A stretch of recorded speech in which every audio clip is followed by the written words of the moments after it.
I was going to teach you guys how to use the trifold, and I wanted to jump in the car and show you guys how I use my trifold, how I use my license, registration, and proof of insurance put together so smoothly, how my hands are already up at touchdown position before the cop comes up. I've got my license, registration, proof of, I have everything ready to go up here. The very first thing that you want to do, since you're being pulled over by the cops, you want to establish your touchdown position with your arms. Do you see how I'm doing it? You see how I'm doing it? This arm is up and in the window, just like a goalpost. My hand can be seen right here through the window. This is the first step that you're going to do to establish that you are not armed. The cop's behind me. He's got his lights on. I'm going to establish touchdown position with my arms. I don't want to die because I got pulled over and my hands weren't at a touchdown position. Do you see that? I don't want that cop to kill me. I have established my touchdown position. My hand is in the window. My other arm is holding the phone. The copper can see my phone through the back window, so he can see my phone. The phone lights up. My other hand's in my window. That cop right now can see both of my hands. And so the likelihood of me being shot, sorry about that, it drops significantly. See there? I caught the phone because I don't want to die because I'm reaching down. Don't want to reach down. Elbow goes in the windowsill right there. The cops pulled me over. Cool. Right here, I've got my license, my registration, and my proof of insurance. I got everything right there. See that? My hands never got to go below the steering wheel. I never have to reach anywhere else. Not at all. I don't got to reach anywhere at any time. This is as far as I got to go right there. That's it. That's as far as I go right there. See there? My hands are up in the air. The cop cannot mistake my hands in the air. This camera phone is a giant light. My other hand is right here. Got my window slightly cracked 3 or 4 inches. My doors are locked. Now, cop is going to want my license, registration, and proof of insurance. I've got it right there. Boom. Right there is everything, including a copy of my identification laser copied. My hands never left below the steering wheel. Do you see how that works? Do you see how that works? Now, he's going to say license, registration, proof of insurance. I'm going to give that to him. There you go. He's got my license, registration, proof of insurance. I've now provided everything I have to provide by law. I gave him my license, my registration, my proof of insurance. I had it ready to go for him because I knew this moment would come, that I would be in the situation with the cop behind me and I would need my license, my registration, and my proof of insurance. If you live in America, you will be getting pulled over. Now, he's going to say to me, do you know how fast you were driving? Do you know why I pulled you over? I pulled you over for NRS code, blah, blah, blah. And I'm going to reply to him as I slide my trifold down from my visor. I invoke my Fifth Amendment right to remain silent. I'm going to show it right to him. I invoke my Fifth Amendment right to remain silent. I'm not going to answer or play that game of, do you know how fast I was going? Do you know why I pulled you over? I'm not here to play that game with you. That's not the game I started my day off doing, and that's not what I'm going to do now. The answer is no. I invoke my Fifth Amendment right to remain silent. If he asks another question, I'll show him the list here. It says right there, don't ask me where I'm coming from. Don't ask me where I've been. Don't ask me where I'm going. Everything I need to provide by law is in the slip below. I got it on delete laws. That's where I got it. I don't have to answer any questions at all. Well, where are you going? I'm going to look right at the camera, not the jack boot, and I'm going to say, I've already invoked my Fifth Amendment right to remain silent. It's right here in writing. It's a clearly established Fifth Amendment from 1793. That's my Fifth Amendment right. I've given him everything he's supposed to get. That's it. That's how I respond. My hands have never gone anywhere but here. Do you see that? I'm not going to get shot. Do you get it?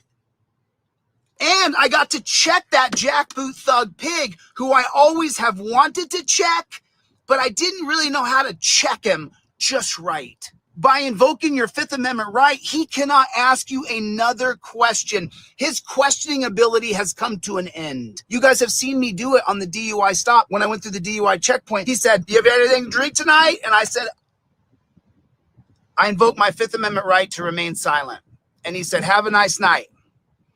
You can't question me anymore after I invoke my clearly established Fifth Amendment right. And then you can check that jackboot thug pig. You don't have to put up with that nonsense. You don't got to put up with that. This is how it works. This is how you do it. If I need to hold my arm up, look at this. Look what I'll do. I'll take my armrest right there and I stick my elbow right on it. Do you see how I do that? You see that? Your arms go to a touchdown position. That's how your arms do it. Your arms go to a touchdown position. You see this arm elbow bend right there? Phone's at the top of it. There's the top of the goalpost. There's the other side of the goalpost. Now I've got a touchdown position. Copper can't say I was reaching. Copper can't say nada. I had my license, registration, proof of insurance ready to go for the jackboot thug pig. I had everything ready to go. License, registration, proof of insurance. Everything was together on a laminated card. I already laminated it. I took my time to do it because I don't want this jackboot thug pig to have any kind of power over me. I gave you everything I have to give you required by law. Leave me alone at that point. I'm not going to play the game of why'd you pull me over. I'm not going to play the game of do you know how fast I was going. No, no, no, no, no. We've seen time and time and time again that you end up going in torture cuffs, that you end up going to jail. You have to use the trifold. Then the cop says, "You know what? I want to search your car." And you say, "Okay, sure, you can search my car."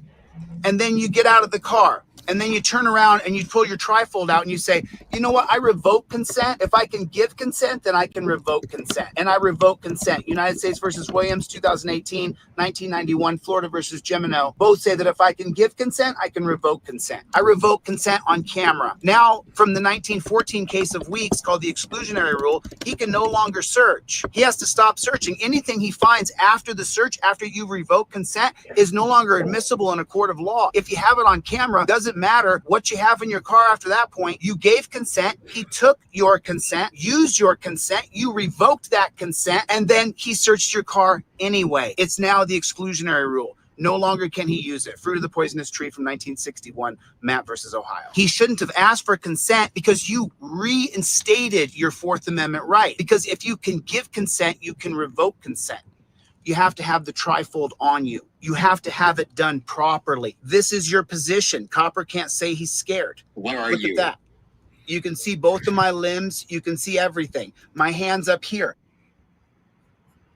I have everything rubber banded in to my visor. Everything's rubber banded into the visor. Everything right there. That's how we roll every day when we roll. I never, ever, ever don't have documents and everything ready to go. Why don't you have your insurance, your proof of insurance, and your registration? Why don't you have both of those on a laminated card up in your visor? How come you don't have your registration and your proof of insurance on a laminated card up in your visor? Why don't you have it done? You're gonna get pulled over, Jack. You're gonna get pulled over, and then you're gonna say, "Man, I saw that guy's video. He showed me exactly how to do it, and boy, did I F this up. I had to turn my camera off to get my insurance out, and that's when he popped Johnny in the mouth." Who did? The cop? Yeah. He just hit him in the mouth? Yeah. No, he didn't. Yeah, he did. You got a video? Yeah, he did. Video of that? Oh man, it's right when I had to turn my phone off to get my insurance. Why don't you have your insurance and registration? Why don't you have it put together? Why don't you have a trifold in your car? It's absolutely ridiculous that you don't have one of these in your car. And we're going to do all weekend long. We're going to go 2 for 1. What's up, Playboy? I got 2 for 1 trifolds all weekend long. I got a bunch of them in stock. 2 for 1. Get your trifolds. Give one to a friend, for a family member, for Thanksgiving coming up. 2 for 1. Get your stuff laminated, put together on a card. Get your stuff laminated. What's going on, Mikey? How you doing? Good to see you, Levi Audits. Listen, get yourself situated. Get 2 for 1. Get 2 for 1. You buy 3, I'll give you 6. 2 for 1 today. 2 for 1 Saturday. As you guys may or may not know, this is the reason why I'm asking you guys to sign into X. Get over to X because you may, it's in the chat. If you guys would please share that X account. You know, the hacking happens, weird things happen. There are across the internet, here's a shocker for you. There are little losers who are, you know, just eating by life. They're just creeping by, you know, completely insignificant people. So if they can do anything to throw a stick in the spokes of somebody who is doing stuff and moving forward, then they will. So just remember, jump on X real quick. Jump on X, everybody. Here, I'll drop the link for the X chat. I'm going to put this in here real quick, real quick. Here is the link for the live chat on X right here. I'm going to drop this bad chicken in right here. Drop her in. Whammo. This is going to help us build out onto other platforms. Go onto X. Listen, the thing about X is it's not like YouTube. You have to work on X constantly. Retweet, post your own content, retweet, post your own content, retweet. It's a lot of work. It's a lot of work. So, but I want to make sure that you guys, if you're not members of Team DLZ, we have a big update coming tonight. I have a new video dropping tonight on teamdlz.com. Thanks for the support over there. I super appreciate it. It makes it so that I have my own little group of people who I know are Team DLZ ride or die all the way till the end. So what is going on? Go ahead, put it in the comment section for me if you would, please. OTVO, which stands for Overturn Terry versus Ohio. And why do we say that? There's 4 things that Terry versus Ohio does. Number 1, it creates the whole officer safety moniker. If you ever are tired of hearing about officer safety, comes directly from Terry versus Ohio. Number 2, it creates that reasonable, articulable suspicion that's not part of our Constitution, not part of our Bill of Rights. It was created by a bunch of racist white guys so that cops could grab Black Panthers. That's why Terry versus Ohio was created. Reasonable, articulable suspicion. They could be reasonably, articulately suspicious of any Black Panther in the 60s standing around on the side of the road. And they could run up and they could grab him. Number 3, they can run up and grab you and say they're patting you down. Then number 4, what Terry versus Ohio does, creates detainment. Detainment means a POW style of arrest, knees in your back, arrest you, put you in the back of a car, strap you in, but you're not really arrested yet. This is just a Terry stop. So that's why I always talk about Terry versus Ohio. What is going on with the Playboys? What's going on with the Playboys? It's almost like right on, I'm seeing a lot of people over on X retweet the stream on X. What's going on, X? Help me get off of censorship central. YouTube United States government. YouTube United States government. Yeah. I'm putting it in there right now. Oh, I'm watching on X right now. It's listen, they have a little, oh, see, there it is. I can see it. I'm watching on X right now. So do you know how when you fly really close, you know how when you, whoa, that was, okay, they're back now. What is going on? You know how when like you almost get in a car accident, like, right? And you just missed the car accident and you're like, oh my God, we all could have died because you're going, and oh my God, you just got past it, right? So, you know, I feel alive. I feel invigorated. I feel like people tried to destroy us. And here we are. We're still standing. Put it in the comment section. Team DLZ. They tried to destroy us. They tried to ruin us. And we're still here. Yeah. Yeah. We are still here. We are still. April Rain is here. God bless you. Thank you, April, for the support. Levi Audits, Greg, Gloria, what is going on? What's the matter? You, Blake, what is going on? D, how you doing? Jack, Derek hates pigs. Derek hates pigs. I didn't see Chevy. Where you at, Chevy? Where is Chevy? Michael, good to see you. AMG Stealth, thinking of you. Hope you're doing okay. Gloria, Life Under the Microscope. What's the matter you? So obviously, I think I covered this already. You know, we went through a hack. Mama Lion coming from X. I appreciate it. You see, the more people we have over here, Chris Beaumont over here on X, and then we have Bruce is over on X, Destiny is over on X, Levi Audits, Chad Warren is over on X, Jeff Bacone is over on X, and everything from trifolds to hoodies, everything has shipped. So if you don't have your stuff yet by now, let me know. I have a tracking number for everybody. It is Saturday, so probably by Monday, you guys should have everything. I shipped a couple days ago. So you should have everything ready to go. Now, what do we always talk about on this channel? Team DLZ for life, right there. Team DLZ. You can join teamdlz.com. I have not been super active on there, but I'm going to be super active tonight. Big update. I'm looking forward to showing you guys this. Now we should go really quick. And if you're on Team DLZ, you know what I'm talking about. It should happen really quick now because everything's lined up. You'll see it on a video. It's a better way when I just show you on a video. All right. So this is it says body camera footage shows parent assaulting a school resource deputy at Deltona Middle School.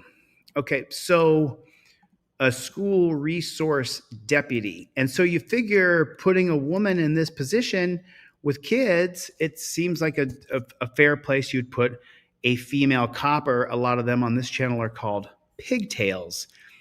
But let's see how that works out. So I understand the frustration of the whole situation. No idea, I'm No, sorry. you have no idea. Okay, but let's continue. Let's forget about the I'm sorry here, I'm sorry there. Let's go and take care of what we have to take care of. What you can do is, like I was just explaining, when this process goes through court, you can explain your side of the story to the judge. It's ultimately going to be up to the judge what is going to happen from here on out. What I made a determination on is probable cause alone, which just means that he was the primary aggressor, No, being he that was the primary this aggressor isn't an because she was argument. yelling I'm- at him. Okay, And that's I'm aggression. gonna finish this Okay, so conversation. you if you guys keep you interrupting failed me. a kid. You don't know. you. Okay, that's okay. You are failing kids right here. We're not talking about us. Because believe me, if it were about the adults, we can solve this a whole different level. What does that mean? We can solve this. If we're talking about adults, we can solve this a whole different level. What does that mean exactly? So We are talking about a kid that I'm if you want foolish. to speak, Now to I'm my telling you, supervisor, I'm you're not gonna talking raise to your you. voice at me. Okay, You're not yes, gonna I am going to do. Guess Okay. what? Because I You paid you guys are salary. leave. Okay, what You guys happened can to leave. you? You can leave. Okay, why are you so can't worthless? Do you have do you a feel conversation, do you so need feel to leave. proud that you are this worthless lady? Okay, I'm Do gonna you tell feel this proud that you are this worthless? Shut the fuck up because I paid your salary, you dumb If you put bitch. your hand in my Okay? face, this is gonna That's what escalate. happened. Look, what is gonna happen? I'm What is gonna happen? You need to leave. You are a worthless piece of shit. Yeah, go back up.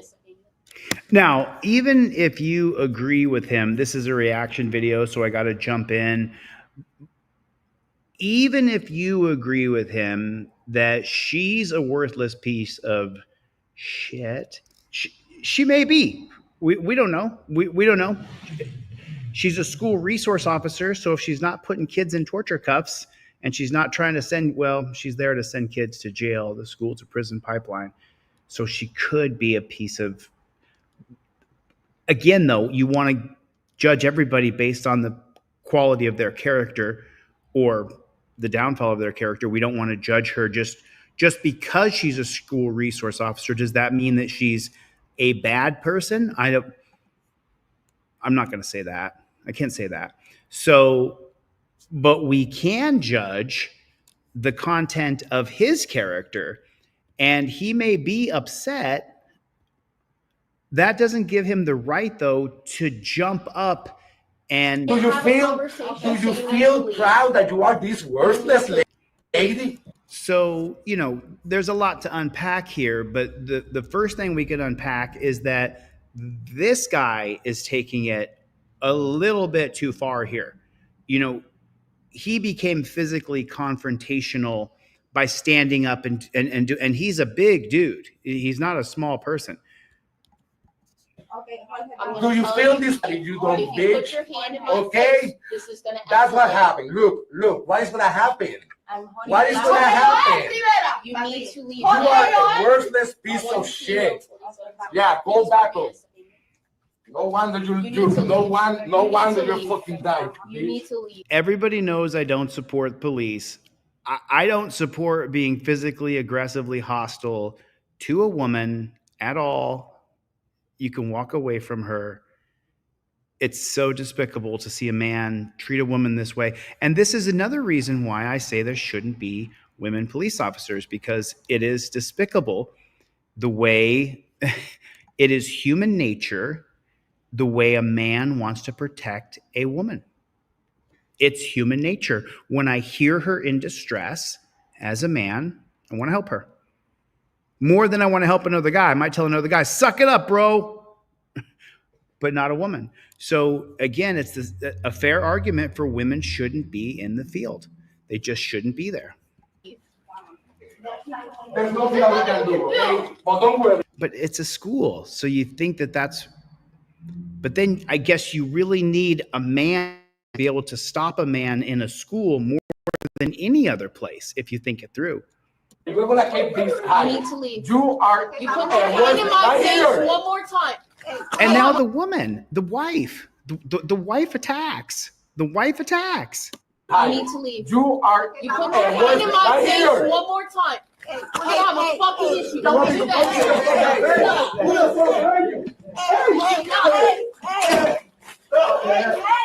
And then this dude goes Super Saiyan crazy. Who's the guy holding him back? There's a guy One more time. I have a fucking issue. Don't Okay, so it's another teacher, I think. do that. So this guy comes in here with the white pants and the green shirt, and he's going to try to calm things down. Hands are open to stop the violence. And this guy goes Super Saiyan and wrestles him to get around him.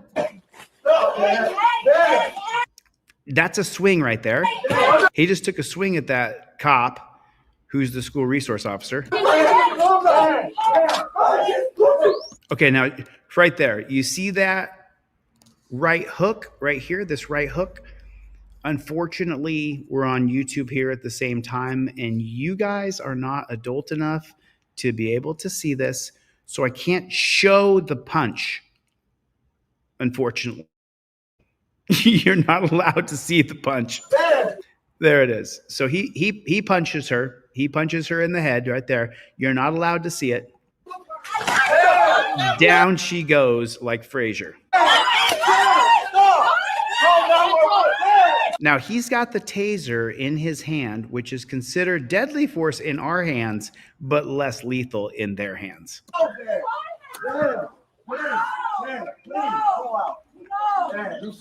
down right fucking now. Put it down right now. So she pulled her firearm at that point. Put your hands behind your fucking back.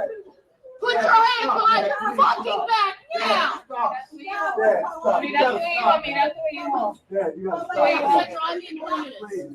Put your hands behind your fucking back now. Yeah, please, thank you. Yeah. He does this little, watch his arms right here. Now. Watch his arms. Yeah, please, thank you. Yeah. He like does a little arm shake out there.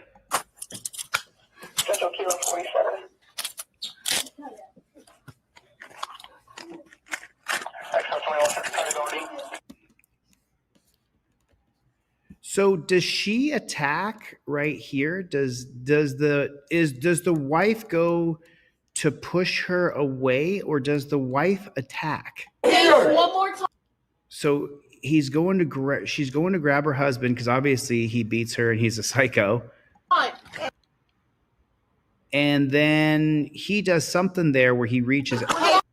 Oh, so okay, so he's taking a swing at the cop right there. You need to leave. You are. You put your hand in my face one more time. Okay, so she doesn't attack. She's not attacking. She's not attacking, okay?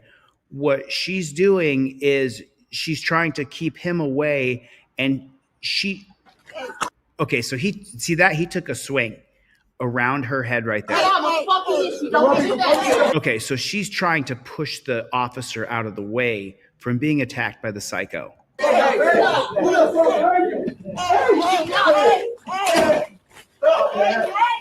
Okay, she's trying to keep them separated, but he's coming in swinging again. He swings right there. He takes a big swing. Then right there, that is the point right there where he whacks her on the head. She's got her fingernails painted. Do you see that? That's nice. Aw, those nails are nice. They're real nice. And this brings me to the point of showing this entire video. We should not have women police officers who are ever in a position where they have to take on a man at any time ever. They should never be in a position where you pit a woman to take on a man. I'm not sure if you guys are aware of this or not, but one of the best wrestlers in the world, if not the best wrestler in the world, is a 20-year-old girl named Amit Elor, Amittelor. She's Jewish and she's from the United States of America. She is the most dominant wrestler in the entire world. She's 20 years old. She just won the Olympic gold medal. She's 154 pounds. Could Amit Elor stop a man? Oh, yeah. Oh, yeah, she could. How many Amit Elors are there? Very few. Very few. We should not have women in a position where they have to take on a man physically because it does things to men that changes my whole mental dynamic. When I hear a woman squeal, help me, I can't help but want to put on my man superhero cape and let me go in there and open that jar of pickles for you. Which my thumb, I just got a shot in my thumb. We'll talk about that. But so this is my whole point. This is the reason I showed the video. Who's wrong in this case? Not the cop. The cop wasn't wrong in this case. She may be terrible as a resource officer. She may be wrong in her paperwork. She may be wrong in disciplining the guy's child. She could be dead wrong in all those things. When it comes to initiating force on other people, if you initiate force on another person who does not wish force initiated upon them or does not agree to mutual combat with you, you are wrong. You don't get to attack people. If people attack you, you have a right to defend yourself. If someone's attacking you, you can retaliate all day long. And this again is where we separate the genders, men versus women. When a woman is attacking a man, honey, what are you doing? You're entering into a man's world. If you attack a man, you might get it back. Women should not be in this position to take on an ogre like this guy here. One more time. Took a swing. She smacked her there. So the wife's trying to keep them separated. And then Psycho goes here. He takes a big swing at her right there. I mean, and then we're going to insult the woman and say, oh, she couldn't take him down. She's not Amit Elor. She's not Amit. So she's not going to be taking down a dude who's, what's he, 6'3", 240? What's the size of that? Anybody? What do you guys think? What's his size and shape on that? He's an absolute giant. The dude is absolutely huge. Huge. Oh man, I got to share this with you guys. I saw this the other day. I saw this. Hey, did I tell you guys this? Today's 2-for-1 trifolds. Today is 2-for-1 trifolds. 2-for-1 trifolds. Go to deletelaws.com and get a trifold. 2-for-1. You get 2, I'll give you 4. You get 3, I'll give you 6. 2-for-1. 2-for-1 all day today. And I typically throw in some cop cards in there for people, because I want the cop cards to get out. I want those cop cards to get out. So I got to read this to you, but I saw this, and this is guilty until proven innocent. And can you guys see that?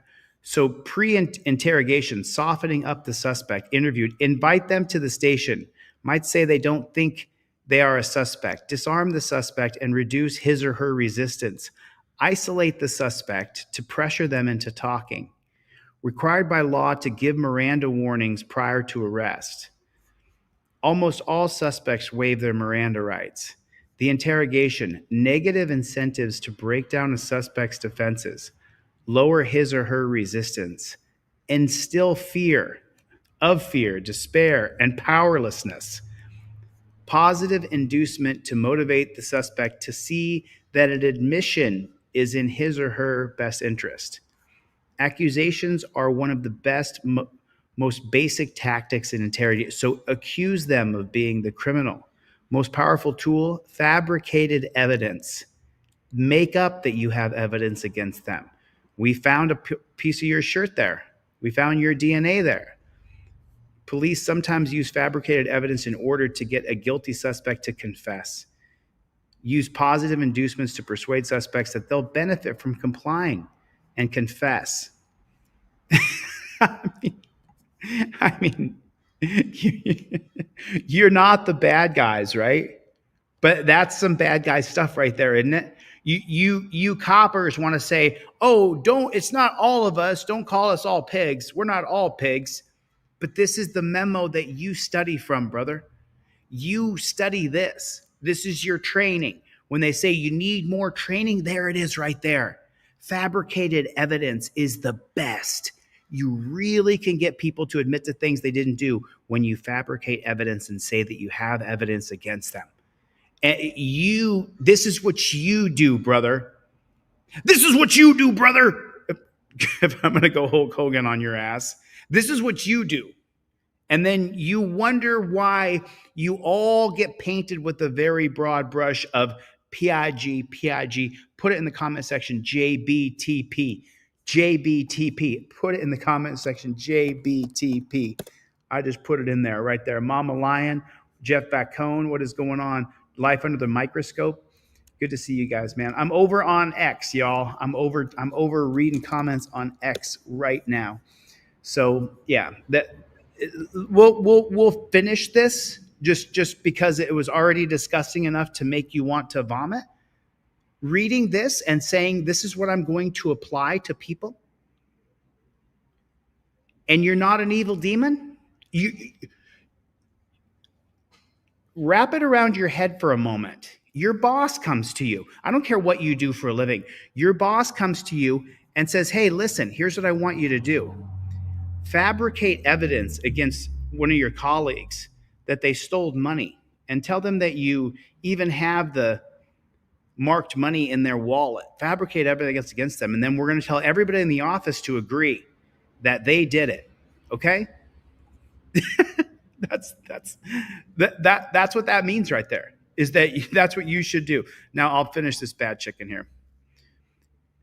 The innocent people waive their Miranda rights. False evidence ploys illicit confessions. Innocence may put innocence at risk. Behavioral confirmation. The target person behaves in a way that supports their initial belief. Underestimate the risks of behavioral confirmation.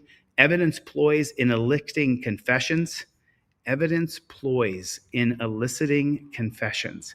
Evidence ploys. So they're figuring out a way to give you fake information that's not true. This is sick and disgusting. Feed false information to suspects can make them doubt their own memory. Oh, dude. These ruses lead people to believe the committed acts they did, not actually commit. The ruses people, wow, that's disgusting. That is absolutely disgusting. Well, happening today, former Savannah police officer Ernest Ferguson will face a Chatham County judge for the death of Sonny Lee in 2022. WJCL 22 News' is Kyron DeVoe. He is joining us live in the studio this morning with more on what's expected to happen in court today. Good morning, Kai. Well, Emma, good morning. So Ferguson will be in front of Chatham County Judge Penny Fresman this afternoon for an arraignment hearing. Now, this is the time we're going to hear his plea if he wants to be guilty or not guilty after being indicted back in September. Now, a grand jury indicted the former Savannah police officer on 8 counts for the June 2022 fatal shooting, 3 counts of felony murder, 2 counts of making false statements during the investigation, 1 count each of aggravated assault and aggravated battery. Investigators say Ferguson confronted Lee as he was walking down Gwinnett Street in 2022, which led to a foot chase that ended in Lee's death. I just want justice for my son, Sade Lee, and I like the truth to come out. And once the truth come out, everything goes to hell. Now, the family of Lee has filed a civil lawsuit against Ferguson and the city of Savannah. Now, Ferguson's attorney, Keith Barber, has declined to comment to us here at WJCL. And the same for the city of Savannah and the Savannah Police Department. They have not commented, but Mayor Van Johnson has shared his personal opinions on the case. I'll share that next at 5:30. Frank, Emma? His personal opinions on the case? I think I showed this yesterday. But the simple truth is that if you get sued civilly as a cop, if you get sued and someone died, then they should have to open up criminal investigations on you, and not what the cops investigated the cops and determined that there was no murder. It should be a third-party organization that investigates cops for murder. It shouldn't be the state police or BCI or TBI or the super cops of California. It should be a third-party agency that comes in and investigates, and their goal is to prosecute that cop. Just like the prosecutor's goal is to prosecute you. They should be the exact same level. Joseph Barbini, what is going on, Playboy? What is going on? What is going on? Got all kinds of cool stuff going on today. Oh. 3 counts of felony murder. He's charged with 3. Oh, that's right. I was going to do this because I can't share it like this. So I actually have to go like this. And I want to show you guys this. That's not the one right here. This is the one. This is the one. Now they removed this video. They removed this video right here. But what I did is I have it stored right here in my history, the link, so we can still watch it. We can still watch it. But you can't watch it if you don't have this link set up for this. And watch this shit.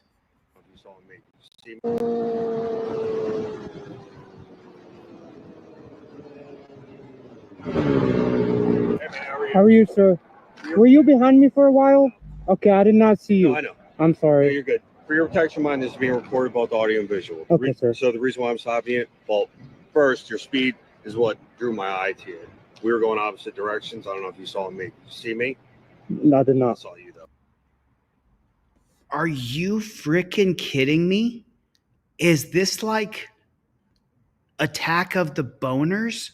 I mean, I don't think I've ever seen a bigger boner in my whole life. Oh, don't do that to me, you dirty little. Your protection, mine is being recorded both audio and visual. Okay, Okay, so he's like a computer.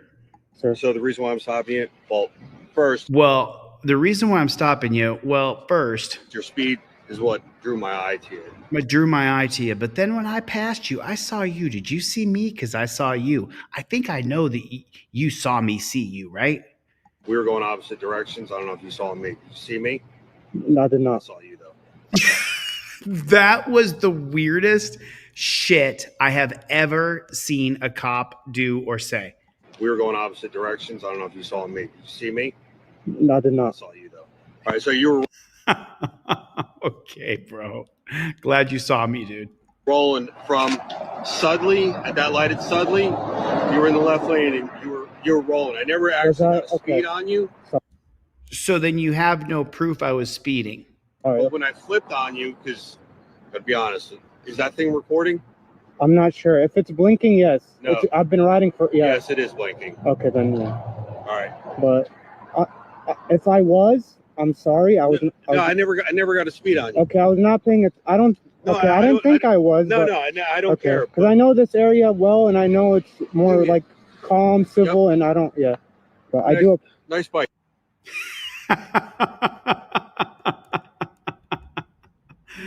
I mean, I don't know how this guy got the video taken down, but if you ever want to, so I mean, just so you know, we all have really bad representations of ourselves when we don't do it very well. Can you think right now of a time where you really didn't do it very good? I can think of several times in my life I really didn't do it very good. And so this guy right here, he's got this moment going for himself right here where he really is not doing it very good. No. I've been riding for Yes, it is blinking. Okay, then yeah. All right. But if I was, I'm sorry. I I never got a speed on you. Okay, I was not paying it. I don't. No, Okay, I didn't think I was. No, but, no, I don't care. Because I know this area well, and I know it's more like calm, civil, and I don't. Yeah, but I do. Nice bike. I mean, what a freaking. I see you. No, I know. I'm sorry. No, you're good. Were you behind me for a while? Okay, I did not see you. No, I know. What is he on? How are you, sir? Were you behind me for a while? Okay, I did not No, were you behind me for a while? No, I was not. see you. No, I know. No, I know. No, Sorry. you're good. No, you're good. For your protection, mine is being recorded both audio and visual. Okay. Okay. So the reason why I'm stopping it, Well, first, your speed is what drew my eye to you. We were going opposite directions. I don't know if you saw me. Did you see me? No, I did I not. saw you though. I mean, okay. Forgive me. I am completely like, what is the point? Why are you stopping me? What's going on? What is the deal here? Jeff Vacone, what is going on? What? Did you see me? Because I saw you. I saw you. Did you see me? No, you didn't. I saw you. Who cares? What's the point of this? Why did you pull me over? Well, you were speeding, but I didn't get your speed. Which is it? You mechanical robot. And what did you take that made you computadora? Like, what made you that way, bro? Like, relax, dude. Let your face. Relax the cheeks, bro. Relax the cheeks. Like, there's something wrong with you, dude. Like, am I wrong? I'm over on X right now. And I'm just gonna just creepy. Let's roll, nerd. Have you guys seen this judge before? I've seen this judge a few times, and I kind of wanted to. This is 4 videos of him, and I kind of wanted to take a look at these because he's interesting, and I can't decide if he. Let's watch it together. Let's watch this judge together because I haven't seen this yet. I only saw the 4 pieces he has on here, and I wanted to just review him. Nerds. Good morning, Your Honor. Hey, How's it going? it's been a while. How are you? What's Doing all new? Yes. I'm right. Thanks. So his name is David Fleischer is the name of the judge. Good morning, Mr. McGaskey. So you're charged with driving while intoxicated. You're facing up to 6 months in jail and or a $2,000 fine. We're going to do probable cause. You have the right to remain silent. Anything you say can or will be used against you. You have the right to have an attorney present. Mireles picked up a new case. Yeah, and he came in, checked in, and left saying we had other places to go. What? Yep. I warned him that if he left, that more than likely a warrant will be issued for his arrest. Next time. I can't because I'm on that technique. That's part of the problem. All right. But I agree. Mr. McGaskey, we're going to do probable cause. You have the right to remain silent. Anything you say can or will be used against you. Just please don't say anything. Okay. Did you see, like that? Like, that's what I'm talking about. Did you see this? Against you. Just please don't say anything. Did you see that? We're going to do probable cause. You have the right to remain silent. Anything You have the right to remain silent. you say can or will be used against you. Just please.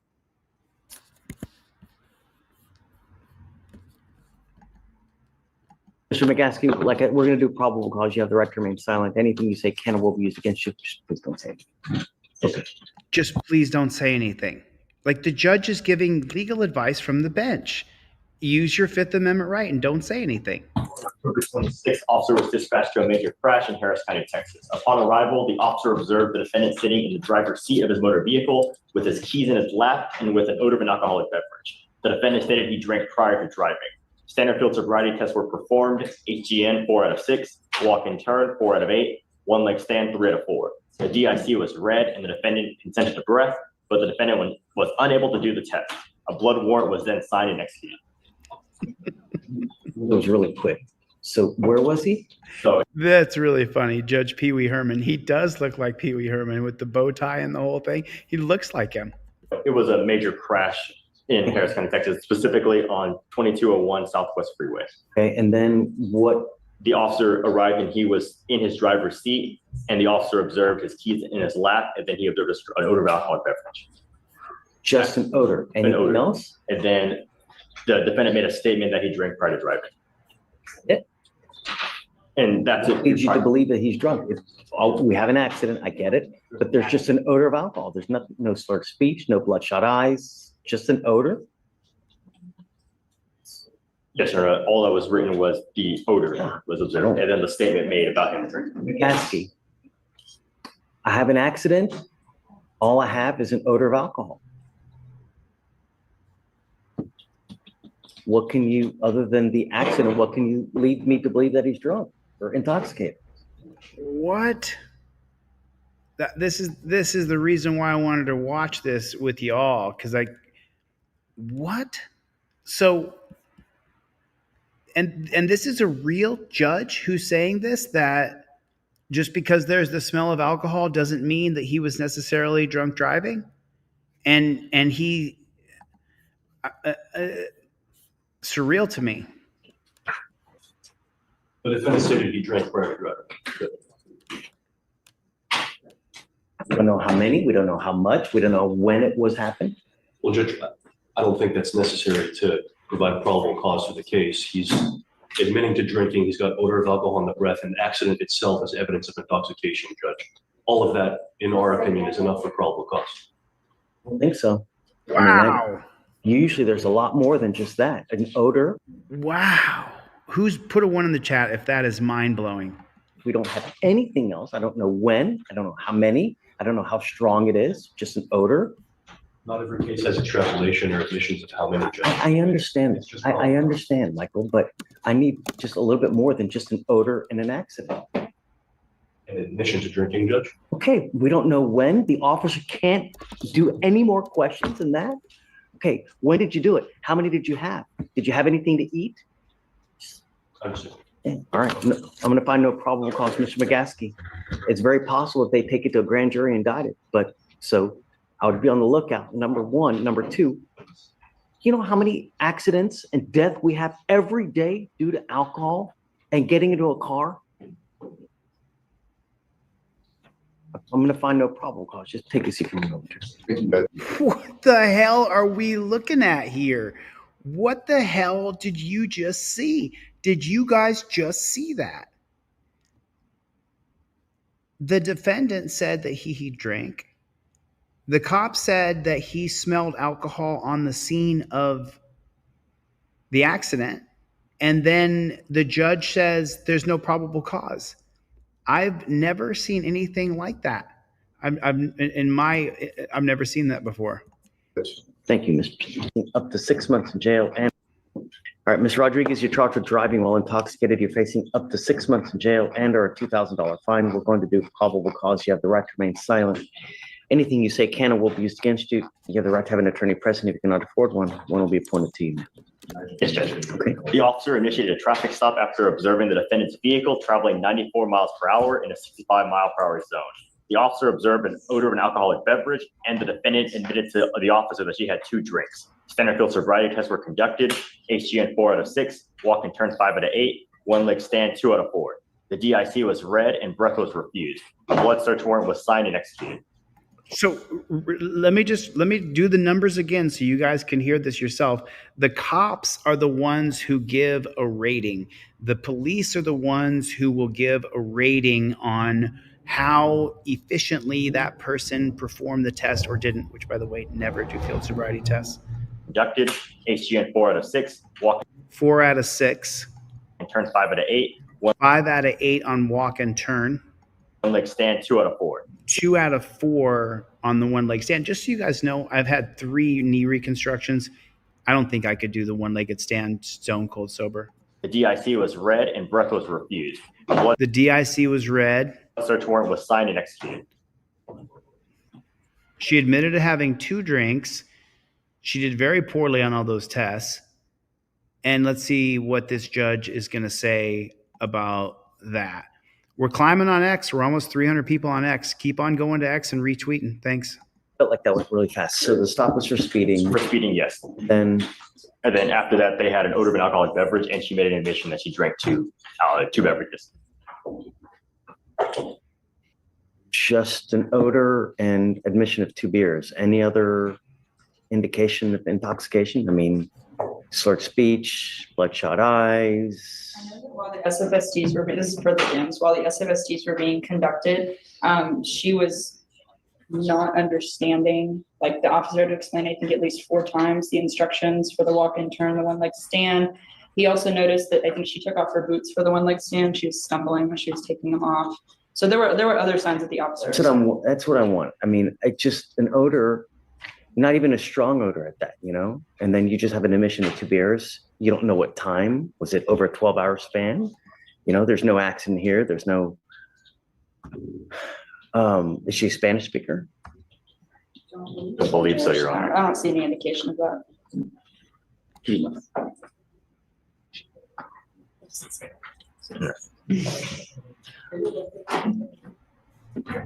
And if I may, I've been doing DWIs for 10 years and I don't understand the instructions most of the time.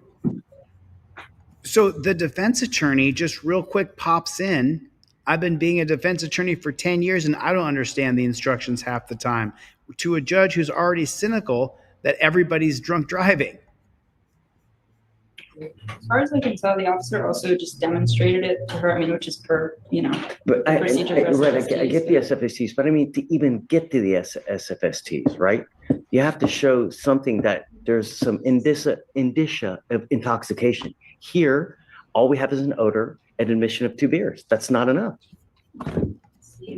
An odor of alcohol in and of itself is insufficient. Wow. Wow. Yeah. It seems that the stop occurred at 2 a.m. and she made a statement that she stopped drinking at 12 a.m. So we have a 2-hour period between when she's finished drinking and then Alcohol dissipates every 1 hour. An alcoholic drink dissipates from your system. she still had the odor in addition to that statement. All right, I'm going to find no probable cause. Wow. Ma'am, No way. be careful, you know? Really. No way. Every single day, someone dies from a DWI in our county. It's so easy to take a $20 Uber, literally push one button. You have a car waiting for you wherever you want to go in this county. Well, I mean, I just don't understand what I'm seeing here. And this is real. Not everybody needs to be whipped if they've made a mistake. Sometimes they just have to go through the process. Let's see if any of these people that he lets go end up going through the process again. Is she an alcoholic? Do you understand? Yes, sir. Right. Please take a seat. You are Keon Shaw. Yes, sir. Mr. Shaw, you're charged with fleeing a police officer. You're facing up to 6 months in jail and or a $2,000 fine. We're going to do probable cause. You have the right to remain silent. Anything you say can or will be used against you. You have the right to have an attorney present. If you cannot afford one, one will be appointed to you, sir. Yes, Judge. On October 27, 2024, officer was conducting a routine patrol on Eldridge Parkway when he noticed the defendant's motor vehicle traveling at an unsafe speed, exceeding the posted 35-mile-per-hour zone. The vehicle then began driving in a suspicious manner by making a sudden left turn on the street and immediately parking on the left side of the road. When the vehicle noticed the officer's fully marked patrol vehicle passing, it immediately conducted a U-turn and got back on the main road. When officer continued to follow the defendant's vehicle, the vehicle again conducted a left turn and pulled into an alleyway. When the officer initiated his emergency equipment in an attempt to conduct a traffic stop, the defendant's motor vehicle passed multiple safe stopping points before finally coming to a stop after traveling 0.5 miles through a dark and empty parking lot. What was he doing wrong? According to the officer, he was originally traveling at an unsafe speed, exceeding the speed limit, 35 miles. He was exceeding that speed limit. By how much? Let me see the DIMS if he specified.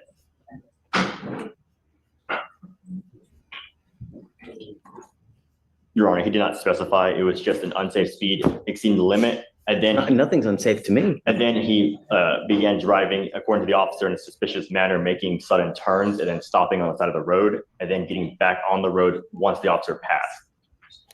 So anything illegal with that? You know, I believe it would just be the speed limit would be the point at which the officer. It's a conclusory statement. We need to have like a workshop on how to write ORs, man, for real. You know, everything in this office report is conclusory, suspicious, aloysius. You know, is he driving while black? Whoa, did he just say Could you allow that? us just a few minutes to? Did he just say that? Suspicious, aloysius. You know, is he driving while black? This report is conclusory, suspicious, aloysius. Suspicious, aloysius? You know, is he driving while black? Driving while black? Call the officer just to see. We don't have an OR. We're just going off of the. Sure, let's do this. I'm gonna have them because I want to make sure if we find probable cause that it's really there. All right, so just hang tight for me. We're gonna have to do a little deeper dive. If you just mind taking a seat for me momentarily, okay? This dude is like, are you kidding me, bro? I'll sit down and wait for you all day. Okay. Don't leave, Mr. Shaw. Jimenez, you were charged with driving while intoxicated. You were facing up to 6 months in jail and or a $2,000 fine. We are going to do probable cause. You have the right to remain silent. Anything you say can or will be used against you. You have the right to have an attorney present. If you cannot afford one, one will be appointed to you, sir. On October 28, 2024, officers conducted a traffic stop on the defendant's motor vehicle after observing it operate without all of its lighting equipment activated during the nighttime. Upon contact with the defendant, who is the driver and sole occupant, officers observed the suspect to have slurred speech, bloodshot eyes, and an odor of alcoholic beverage. Defendant admitted to drinking 2 alcoholic beverages about 1 to 2 hours prior. SFSTs were conducted. 6 out of 6 HGN, 7 out of 8 walk and turn, 2 out of 4 one leg stand. So that's the second one that has a 2 out of 4 on the one leg stand. You guys know what the one leg stand is, right? You stand on one leg and then you put one leg out in front of you on like a 45-degree angle, and you're supposed to be able to stand on one leg and balance that leg out in front of you. Yeah, no. Don't ever do these redonkulous tests that are just for you to fail and go to jail. DICs were read, but breath was refused, and a search warrant was signed and executed. The defendant does also not have an eligible driver's license, Judge. So he's got no DL. Again, we have to go on an offense writing report, just class. I mean, it's completely conclusory. Read me the first sentence. Why the PC for the stop? Read from the DIMS really quickly, Judge. I just want to make sure it's correct. This dude's on another level. Without all of its nighttime equipment on. What on earth does that mean? See if we can read it from the. His headlights were off. Do we have the offense report, Judge? Is this his lawyer or his linebacker? That's what it's over and over and over and over. Bicycle or Headlights, brake lights, turn lights. fog lamps. My favorite kind of light.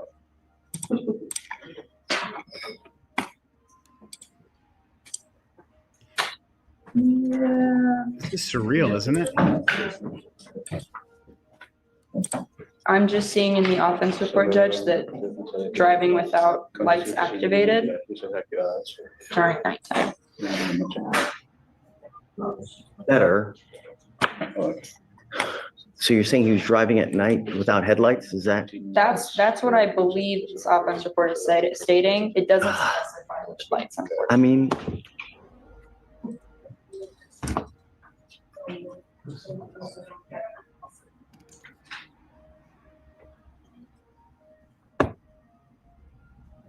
Boy, he's really frustrated. Would you like to call Officer Judge to clarify? He's really irritated. yeah, I guess I'll give you a bit of time for, you know. Just toma asiento allá, por favor. So I'm not sure exactly what happened there with that judge. People don't need criminal records when they make mistakes if there's been no injured party. If people are driving intoxicated, I have a different solution. They should have to work with the families of people who have lost someone in their family. They should have to work with that person, those different families for a year or two if they get a DUI, not get a felony or a misdemeanor or pay a fine or all that. They should literally 1 day a week for 52 weeks a year, for a year or two, have to go and spend time with a family who lost a father, a mother, a brother, a sister, a son, a daughter. That would be my solution for people who get DUIs, but nobody gets hurt. Well, you're not getting justice by making them go through a diversion program. If they're a raging alcoholic, they may drink and drive again. Whereas if they're sitting down with families week in, week out who have lost someone from DUI, then they're going to be more likely to, when they do get drunk, they're going to say, you know what? I worked with the Allens last week. I worked with the Johnsons. I worked with the Martinez family. I don't want to go and kill someone. I work with the Banks family. You know, they worked with all these people, and it changes the way they see themselves and the way their relationship with the community is, because you're actually creating a community for that person who may be an alcoholic that needs community. And the other people who lost someone need community, because you can isolate and become a very gray, dusty, dark family when someone dies. So it's just, you know, hey man, listen, we're up over 500 people. That's crazy. Let's keep going. If you guys are following on Twitter, tweet, retweet.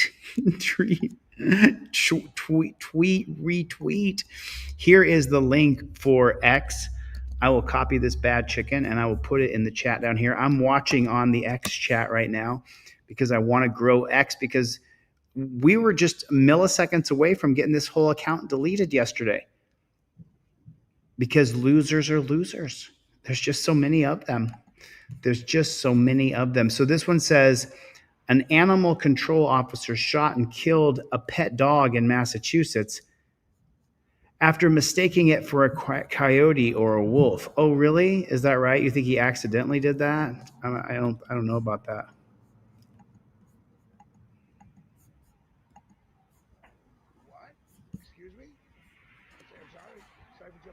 My dog, if anything, looks like a wolf, and there's no wolves in Massachusetts.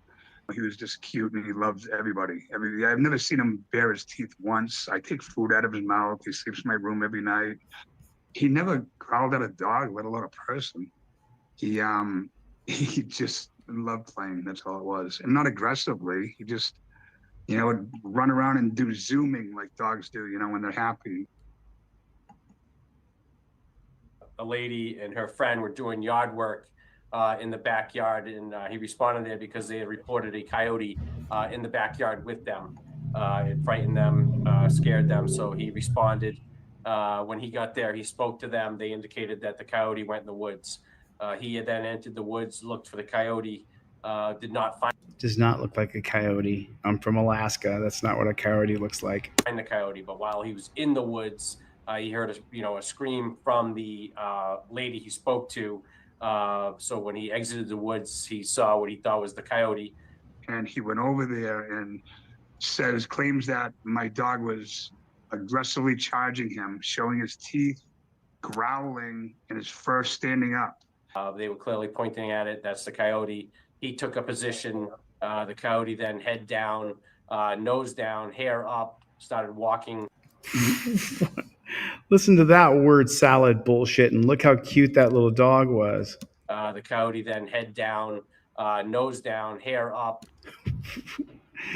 Oh yeah, because that's how coyotes attack. Nose. Took a position. The coyote then head down, nose down, hair up, started walking right at the direction of the animal control officer.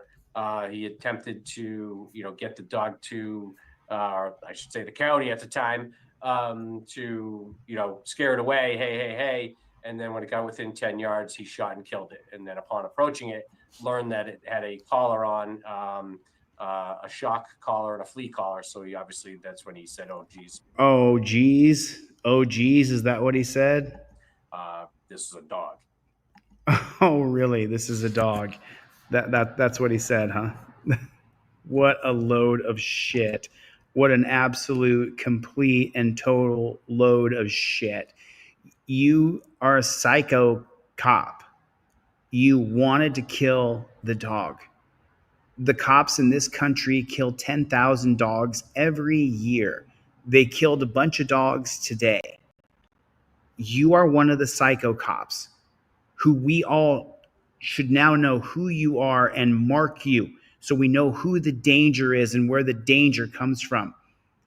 Normal people, just so you know, normal people, we don't want to shoot a coyote. I don't want to shoot the coyote. Even if it is a coyote, I still don't want to shoot that dog in the head. I don't want to shoot it. That's most people. Put a 1 in the chat if you don't want to kill a coyote or a wolf or a bear. If you don't want to kill any of those, if you don't want to kill an animal, put a 1 in the chat. I don't want to kill an animal. Whether it's a ferocious dog, a coyote, or a wolf, I don't want to kill that animal. That's most of us. This cop is a total fucking psycho. He should not be on the police force. He's a psychopath. He enjoys killing dogs. And then when I got closer, I saw a collar and a shot collar and a leash collar on it. And then when you got closer, you examined the dog so thoroughly. You said it walked up, nose down, hair on the back of its neck, standing up, growling at you. Surely you looked at every detail of that animal. You looked at anything that you could identify as a reason why you could kill it. You are a psycho piece of shit, bro. That's what you are. And that's why so many people hate, dislike, distrust, devalue, minimize, defund the police. It's because of psychos like that piece of shit who killed that guy's dog. It's not small. It's not tiny. Him killing that guy's dog creates a ricochet effect that trickles down to multiple people. That guy will never trust the cops again. His girlfriend, his wife, his mother, his sister, his brother, every person he's related to that he knows who knew the dog, any person who knew the dog will now go, cops, dogs. It'll create a barrier between citizens and police. It's huge what happened right there. Dirty jackboot thug pig. You dirty jackboot thug pig. JBTP. Put that in the comment section for me. JBTP. Speaking of dirty jackboot thug pigs, Gene Botham's family is suing Amber Geiger for $100 million. Police Officer Amber Geiger testified again today in the federal wrongful death lawsuit trial of former Dallas police officer Amber Geiger. Geiger believes she was entering her own apartment and mistook Botham Jean as an intruder. She shot and killed him, and she is serving a prison sentence for his murder. So Botham Jean's family is suing Geiger. She's representing herself, but was not in the courtroom. No one, in fact, is at the defense table on her behalf. Fox 4's Sean Rabb was in federal court for testimony this morning.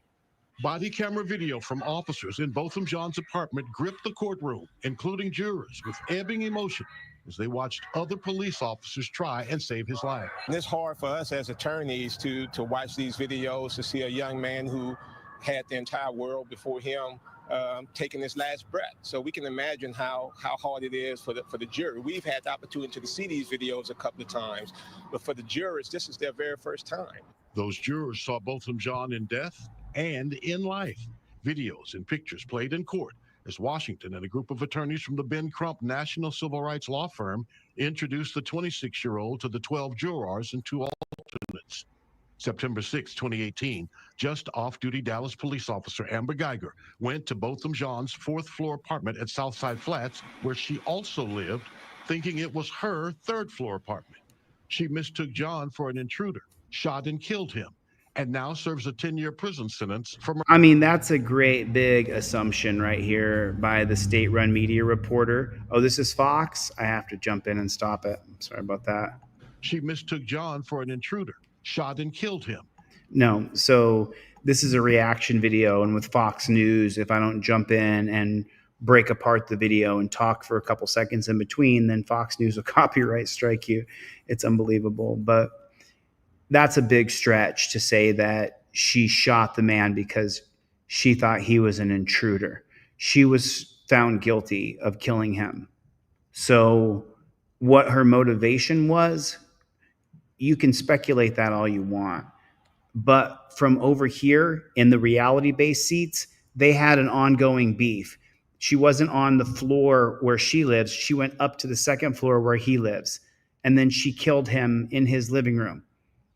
So you're not going to sell me that bag of poo and tell me that she thought he was an intruder. She is an evil demon. Straight up. You're looking at an evil demon. Right there, that's her. She's evil. She murdered him in cold blood and figured she'd be able to get away with it. And she did. And she did. She's doing a very minimal sentence. And the judge gave her a hug during the trial. And her brother forgave her right away. We forgive her right away, he said. Third floor apartment. She mistook John for an lived, thinking it was her third floor apartment. Right. I'm so She sorry. mistook John's fourth floor apartment. So she went to the fourth floor and she lived on the third floor. At Southside Flats, where she also lived, thinking it was her third floor apartment. She mistook John for an intruder, shot and killed him, and now serves a 10-year prison sentence for murder. The main issue is when Amber Geiger pulled that trigger, was that use of deadly force justifiable? That's the main issue. Law enforcement. No, she didn't. If she thought someone was her in an apartment, she could have shut the door and walked away. Expert William Bill Harmony, testifying by Zoom from Tennessee, answered that question in the civil case. No, it wasn't justified, he said, adding her actions did not follow national policing procedures or DPD policy in the use of deadly force. Alyssa Charles Finley, John's sister, told the court Dallas police did not tell her that her brother had died, only that he had been shot, and it was, quote, a sensitive situation. It was hospital staff that broke the news her younger brother was dead. She told the family. Finley, fighting tears, testified she spoke to her brother hours before his death. He said a friend invited him to a sports bar to watch the first game of the NFL season. And I said, why not stay home? Because it's safer at home. Tiffany Young observed the first day of testimony. The Botham Jean family attorneys have done an excellent job of really painting the picture of who he was, of his promise and potential, not only in the city of Dallas, but across this nation. If a jury comes back favorable, I think it sends a message. It sends a message to other police officers that you need to think a second before you pull a trigger. And that's what these cases are all about. Sean Rabb, Fox 4 News. Well, here's the $1 million question. Let's say that she gets sued and she loses, which she should lose because she's a murderous, evil demon. So let's say that she loses.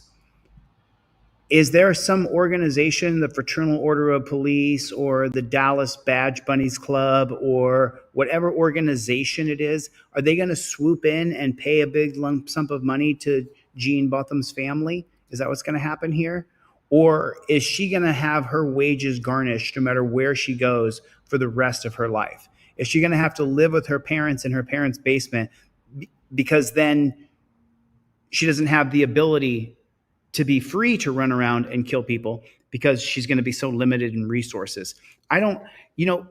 This case may have fooled a lot of people. A lot of people may have watched the trial. I remember the trial when the trial was going on, and you may have watched this trial and thought to yourself, oh, she's so sorry. And all these bootlickers all said how sorry she was. And the judge came down and gave her a great big hug. And, oh, poor Amber who murdered this guy. The brother immediately forgave her in the courtroom, made a big deal about it. I forgive you for killing my brother. It was this great big melodramatic moment. And I call bullshit, absolute and total bullshit. I know what an evil demon looks like because I've looked them in the face before. And that's one right there. She murdered him in his apartment while he was eating a bowl of ice cream. There it is. There's no oopsie-daisies. I mean, just so you know, I'm near downtown LA, right? And the area that I'm in, not, it could be dangerous. I'm close to downtown Los Angeles, right? And there's gangs here who tag on the side of the walls. There's gangs here. It's real. It's extraordinarily real. So when you live in the city, you have to be able to identify bullshit real quick. You don't walk down that alleyway because walking down that alleyway right now at this time of night, I'm not walking down that alleyway.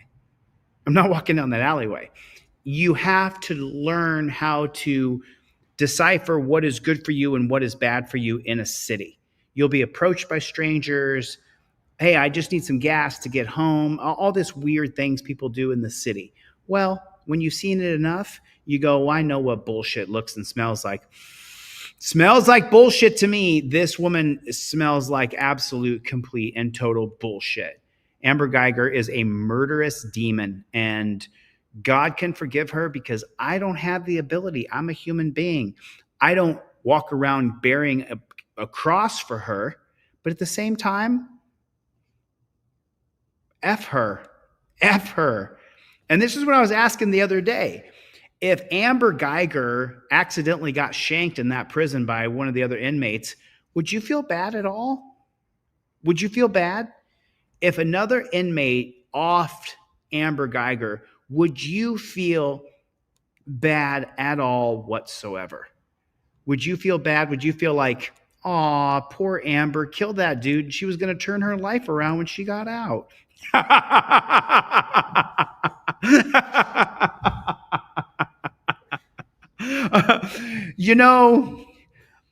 I was really hoping she was going to turn her life around after she murdered that guy.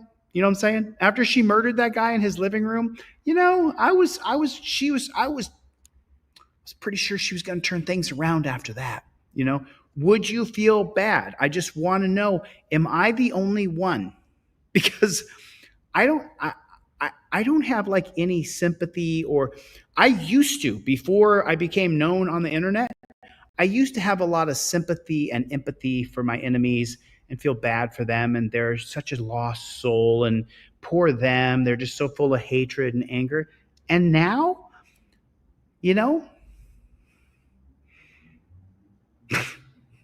not so much. If Amber Guyger got offed in jail, I'd be like, well, the devil got her faster. There's one more demon in hell right now, because that's where that BITCH is going. And that's just how I see it.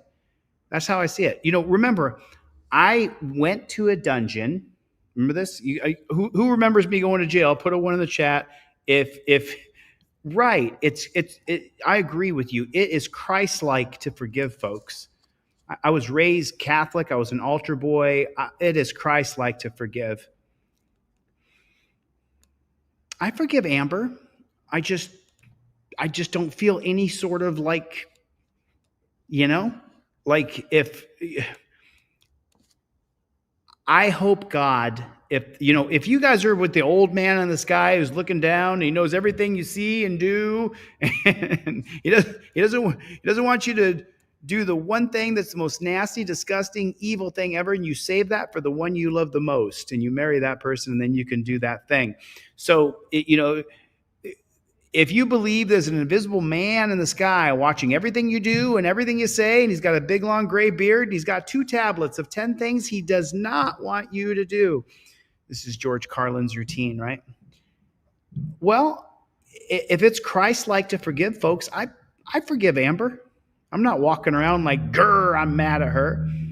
At the same time, though, if one of those other evil demons in the dungeon took her out, would you feel anything? I mean, that's the question I want to know. Look, I don't know. Are my horns showing? Are my horns showing? Are my horns showing? DRMMR. Are my horns showing? Am I evil? Yes, I am. I am mad. Yes, I am. Little metallic.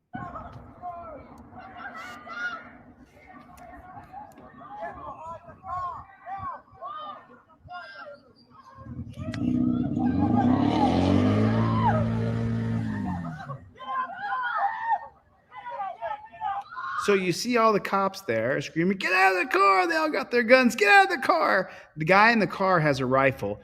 Here's a little foreshadowing. You see the man in the park right here in the black shorts and the, see this guy? See him right there? See that guy right there?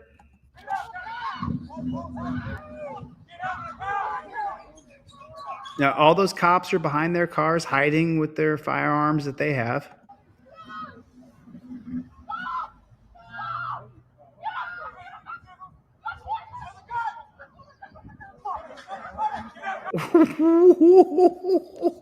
What's up with the Playboy?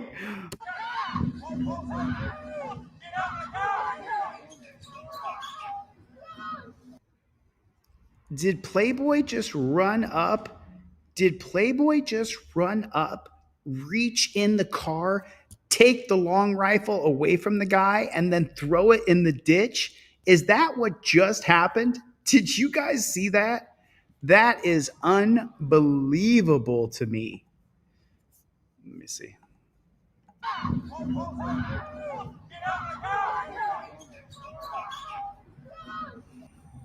Oh, it's going to freeze again, you dirty Waiata.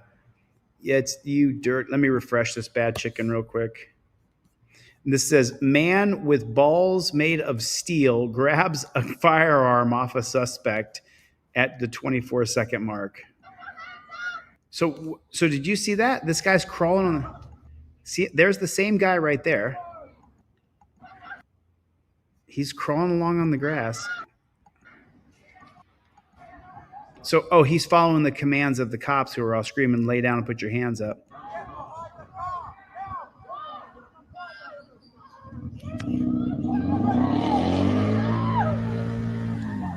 Got it.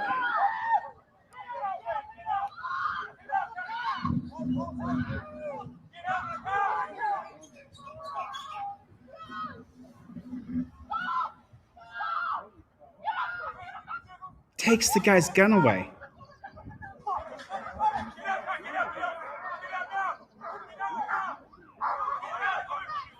Well, there's no more gun.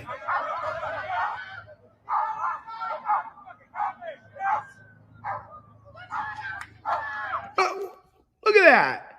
I mean, I hate to point out the obvious here, but was this man able to just step out of the car on his own power and not be tackled by 20 cops? Watch. And they just did a high-speed pursuit with, they had a gun in the front of the cab of the car. They got an attack dog right there. See that? There's an attack dog over here on the right. Then he walks the dog up, and the guy gives up. He's got his head down. He's giving up. Okay, so the guy with the attack dog just moves the dog right along. No one's tasering him. No one's jumping on him. Okay, he is wanted, right? He is wanted. He did have the firearm.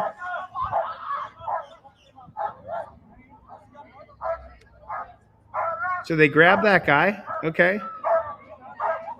And now look, they're putting him in cuffs without 20 people jumping on top of him. Is that what's happening? Oh, there was the first aggression where he put some weight on him and put a fist into his back.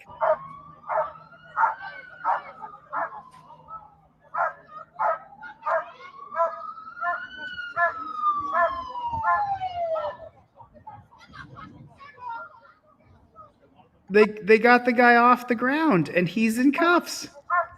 They got the guy off the ground.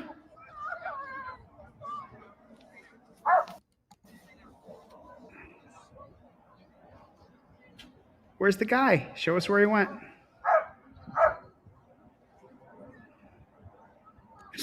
So hold on, I'm just confused.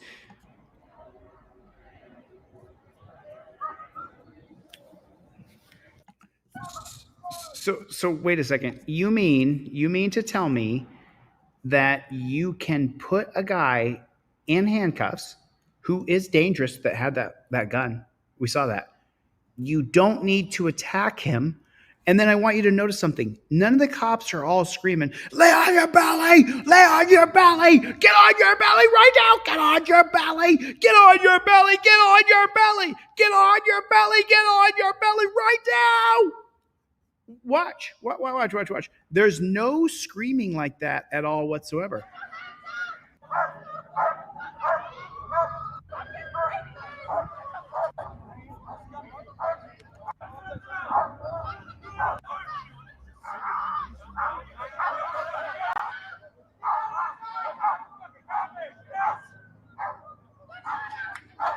Okay, I can hear the person who's the bystander screaming over all the cops.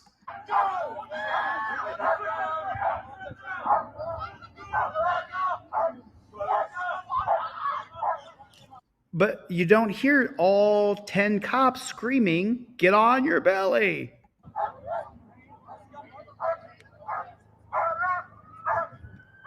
None of those cops are screaming.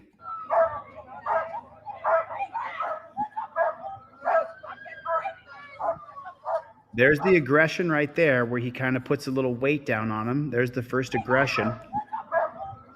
He's got his knee on his back. Now watch this cop right here in between these two. You can see it. He'll show the only aggression that I see.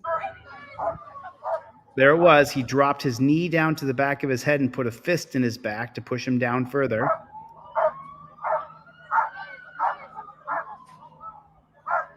There was the guy who had the camera. The cops got him over here. But he doesn't have him in cuffs. He's just got him over here.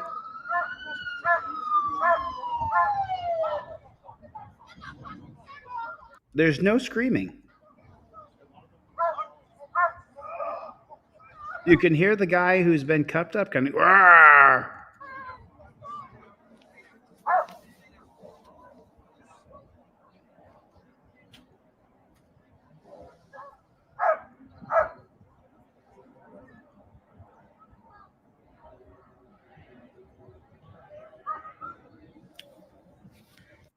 Well, I didn't hear any screaming. I didn't hear any hooting and hollering and people going absolutely bananas on anybody else. Did you hear? I mean, it was a dangerous situation too. The guy had a firearm in the front seat. Anytime someone's unhinged with a firearm, we should all be concerned about what could happen. There's nothing wrong with being rightfully concerned. Got Michael Eline in the chat, everybody. I cannot comment on Michael Eline's shorts. I can like them, but I can't comment on them. Was that New Zealand? Is that where that was? No kicking or punching, said Bill Streets. Getting some food before the Gladiator movie. Show me audits. Hey, show me, did you get your trifold? I sent you off a trifold, man. I hope that you got it. I hope that you got that trifold.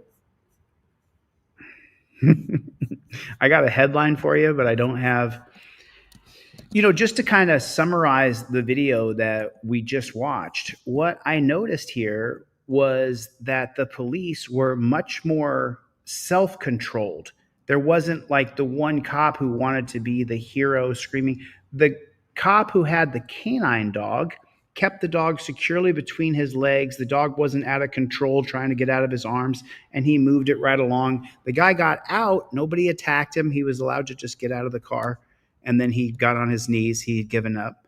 And there was no, I mean, we've seen a judge so far this time, and we've seen cops in New Zealand. This is just a headline. Cop tried to shoot this dog for barking, but he accidentally shot himself in Riverside. I gotta see it. So, Riverside deputy shoots himself trying to shoot dog. So these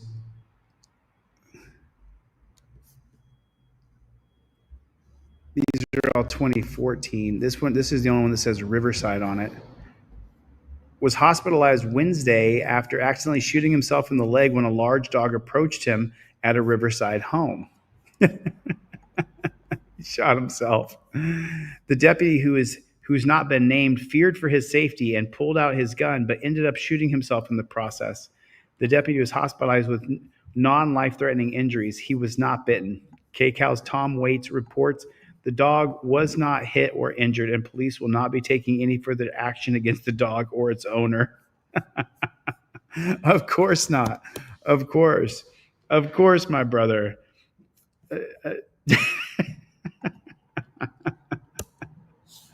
You dirty little coppers. You dirty little coppers. Nearly $100 million has been awarded. Oh, it has been awarded. So this is over now? Who was shot and killed by Dallas police officer who said she mistook his apartment for her own. On Wednesday, 11/20, a jury found that ex-Dallas officer Amber Geiger used excessive force. I think they're jumping the gun here. And this happens often, just so you know. So the name of this Instagram account is Black Information Network, who put this out. But I don't think that this is true. Let's double check and just see here. Let me go down here and just see here.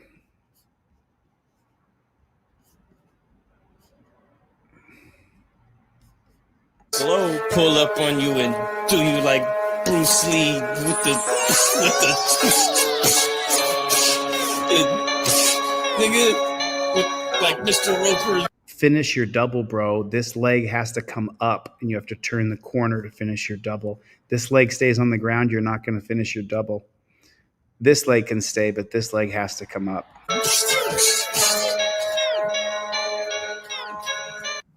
Switch to an outside single. If you switch to an outside single, you have to scoot your hips around to the back of the ankle.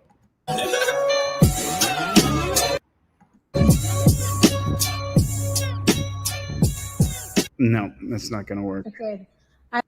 I don't even get into the, I don't even.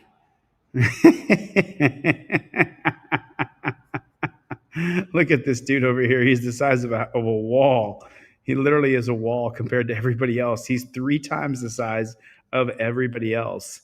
All he has to do is follow orders and do as he's told. That's all he has to do. Tony Scheffelbein, the police chief in the town of Simla, resigned this week after he faced a disciplinary hearing for allowing his 17-year-old son to drive a police Humvee.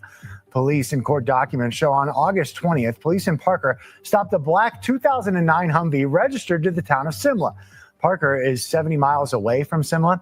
Simla Mayor Ryan Fulmer told CBS News Colorado that he and Scheffelbein were scheduled for a face-to-face pre-disciplinary hearing on Tuesday. However, the chief submitted his resignation. Of course he resigned. If he resigns, well, then he doesn't have to face the disciplinary hearing at all whatsoever. He resigned, and that information can then not go on his next application for wherever he applies to be a copper. They give what's called reciprocity. So this copper who let his 17-year-old kid drive the police Humvee, and then they got caught doing that, he was going to have a disciplinary hearing, and instead he resigned. So now it's done. He no longer is employed with that agency. The resignation loophole. But when you resign from being a police officer, you don't lose your peace officer standards and training certificate. Post peace officer standards and training. That's your post certificate that allows you to be a cop in West Virginia. Now, if you live in West Virginia and you resign your post because you're being investigated for allowing your kid to drive the police Humvee, you can just go right over the border to Ohio, and that peace officer standards and training certificate, they're going to give what's called reciprocity right over there in Ohio. So now, even though you're a dirty jackboot thug pig loser who is a sovereign citizen and believes that the rules don't apply to you, just everybody else because you're a copper, now if you go over to Ohio, well, the police department over there, when you turn in your application to work there, the former police department, the one in West Virginia, wherever this was in Colorado, they can't tell Ohio anything about that investigation. It's none of their business. That was an internal matter at the police department in Colorado where he worked. Ohio's just giving him reciprocity. Now, in some states, it's called cleat instead of post. And I don't know if specifically between West Virginia and Ohio what the reciprocity rules are, but 99% of the time you're going to get reciprocity.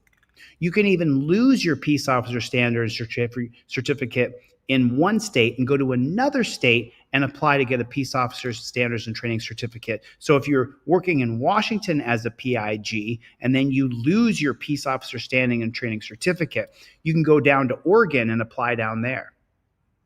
And within the gigantic Pig Shack department deal, they have different rules in which, and then, oh, you can't go down to Oregon. But let's just say that, and I don't know all the rules, but let's just say you go down to Louisiana. Go down to Louisiana, you were in the Northwest, and now you're in the Southeast, and then you try to get your peace officer standard certificate training there. Or you haven't lost it in Washington, so they just grant you reciprocity. Or you have lost it in Washington, but they didn't back up the computer fast enough, and so then you got reciprocity in Louisiana, and then 8 years later they found that, well, you weren't valid. But then they go, well, he's already been a copper for 8 years, so we're just going to go ahead and let him keep going. And that's the resignation loophole scam. That's what that is right there. So now you understand it. This is the real problem. I vote DLZ. What is going on? Playboy. Brett, what is going on? 2-for-1 trifolds today. Go to deletelaws.com. Get a trifold. You get one, I'll give you two. You get two, I'll give you four. Go to deletelaws.com and double up your order. Get one of these. First Amendment Protection Agency. What's going on, Playboy? Got anything great lately? Got anything great that you want me to cover? We got a little over 500 people here. A lot of people joining on X, following on X. Let me drop the link for the live chat for X. I see April Rain over there. I see Joe W. What is going on? Right on. Mama Lion said she's getting used to X. Right on. Right on. So let me drop the link for X. You know, the numbers are, well, you know, we can clearly see that YouTube has shadow banned the channel. So there's, you know, we're going to have to fight through it. We're going to overturn Terry versus Ohio. Put it in the comment section. OTVO. Put it in the comment section for me. Pretty please, with sugar and cherry on top. First Amendment. If you got anything great, if you got anything good, text it to me and I'll show one of your videos, bro. I will show one of your videos. Let's keep rolling on this here. I just jumped on. I was scrolling down here. Let me see everything else. The U.S. Justice Department found police in Trenton, New Jersey routinely use unreasonable force, stop and arrest drivers, pedestrians without legal justification. The U.S. Department of Justice, let's see. Let me put this bad chicken in here for you so you guys can see the same thing I'm seeing right now. So now, okay, so let me explain something to you. So the Department of Justice says the Trenton Police Department violates civil rights, engage in unconstitutional conduct. Okay, so now the Federal Justice Department claims that Trenton Police Department and the City of Trenton engage in conduct that constitutes civil rights violation, including use of excessive force in absence of danger. So let me tell you what happened so you guys know. If you voted for Trump, you might not like hearing this, but as you guys know, I'm a fierce independent. I don't support Democrats or Republicans. So I think you're both delusional to continue to vote for these horrible people. But at the same time, one of them is going to win. So maybe you're not as deluded as I think. So it says the Department of Justice says Trenton Police Department violate people's civil rights. And so the Department of Justice will investigate a police department in Trenton, New Jersey, and then put what's called a federal decree, where they send out federal officers with police officers to monitor them. What happens is the federal cops just end up joining in on them or observe, and then they'll give recommendations for how that department should change or be under a federal decree where they continue to have federal supervision instead of just adhering to the new standards that the Justice Department wants to instill to the Trenton Police Department. But did you know that when Barack Obama was president, he had, ready for this, the Louisville Police Department under federal decree. He had the Baton Rouge Police Department in Louisiana under federal decree, and he had several other police departments. So it's literally the executive branch, the Obama administration. I believe his attorney general was Eric Holder. He had put federal decrees on all these different police departments when Obama was president. Then in 2016, when Trump beat Hillary and he became president, what Trump did is he ended all of the federal decrees at every police department in the country. He ended them all. Did you know that? Did you know that? He ended the investigation by the Department of Justice into the Phoenix Police Department. That's what Trump did in 2016. And so he's going to do the exact same thing again. Did you know that? So this is the reason why, people said, oh, Chili, you're so aggressive. You're such a A-type personality man. You figure you would want to back up Trump because he's an A-type personality where people will misconstrue his character to try to make him look bad. And they do the same thing to you. I agree. I don't think that Trump does quite all the things that people say they do. They slightly twist his character so that it misconstrues how he actually is, even though he was, buddy-buddy with Epstein. But this is not I'm not misconstruing Trump's character here.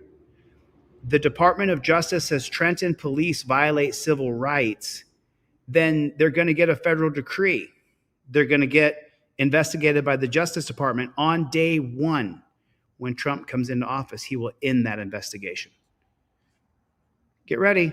I told you guys what you were voting for. I talked about it. In a report released Thursday, November 21st, officials at the Federal Department of Justice have found that the Trenton police engage in a pattern and practice of conduct that violates Fourth Amendment of the U.S. Constitution. That is the amendment of unreasonable searches and seizures. That's what that is.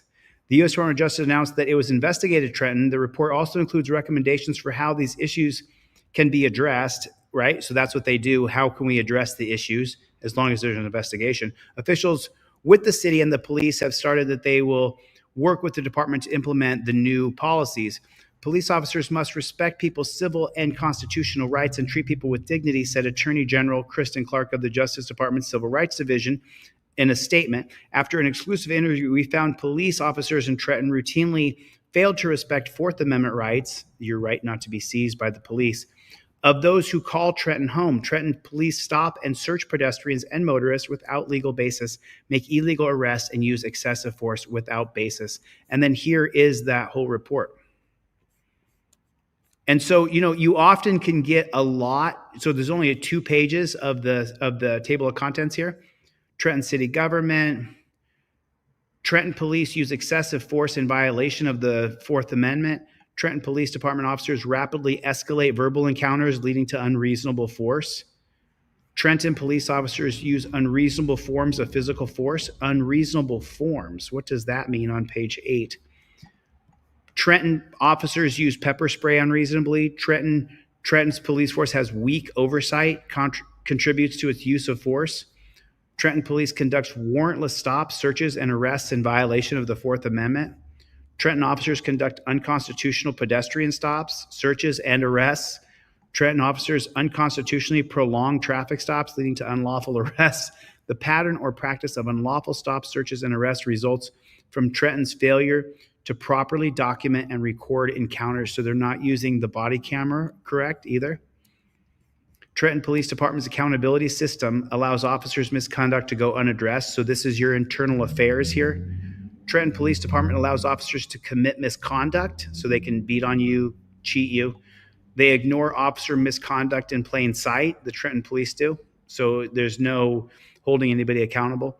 Trenton discourages complaints and disrespects people who file complaints against them. Trenton undermines accountability by misclassifying complaints and maintaining incomplete records. Trenton police have failed to provide crucial training. Oh, get the flock out of here. Does not have a system to ensure effective supervision. Trenton does not have systems to assess the impact of its enforcement activities.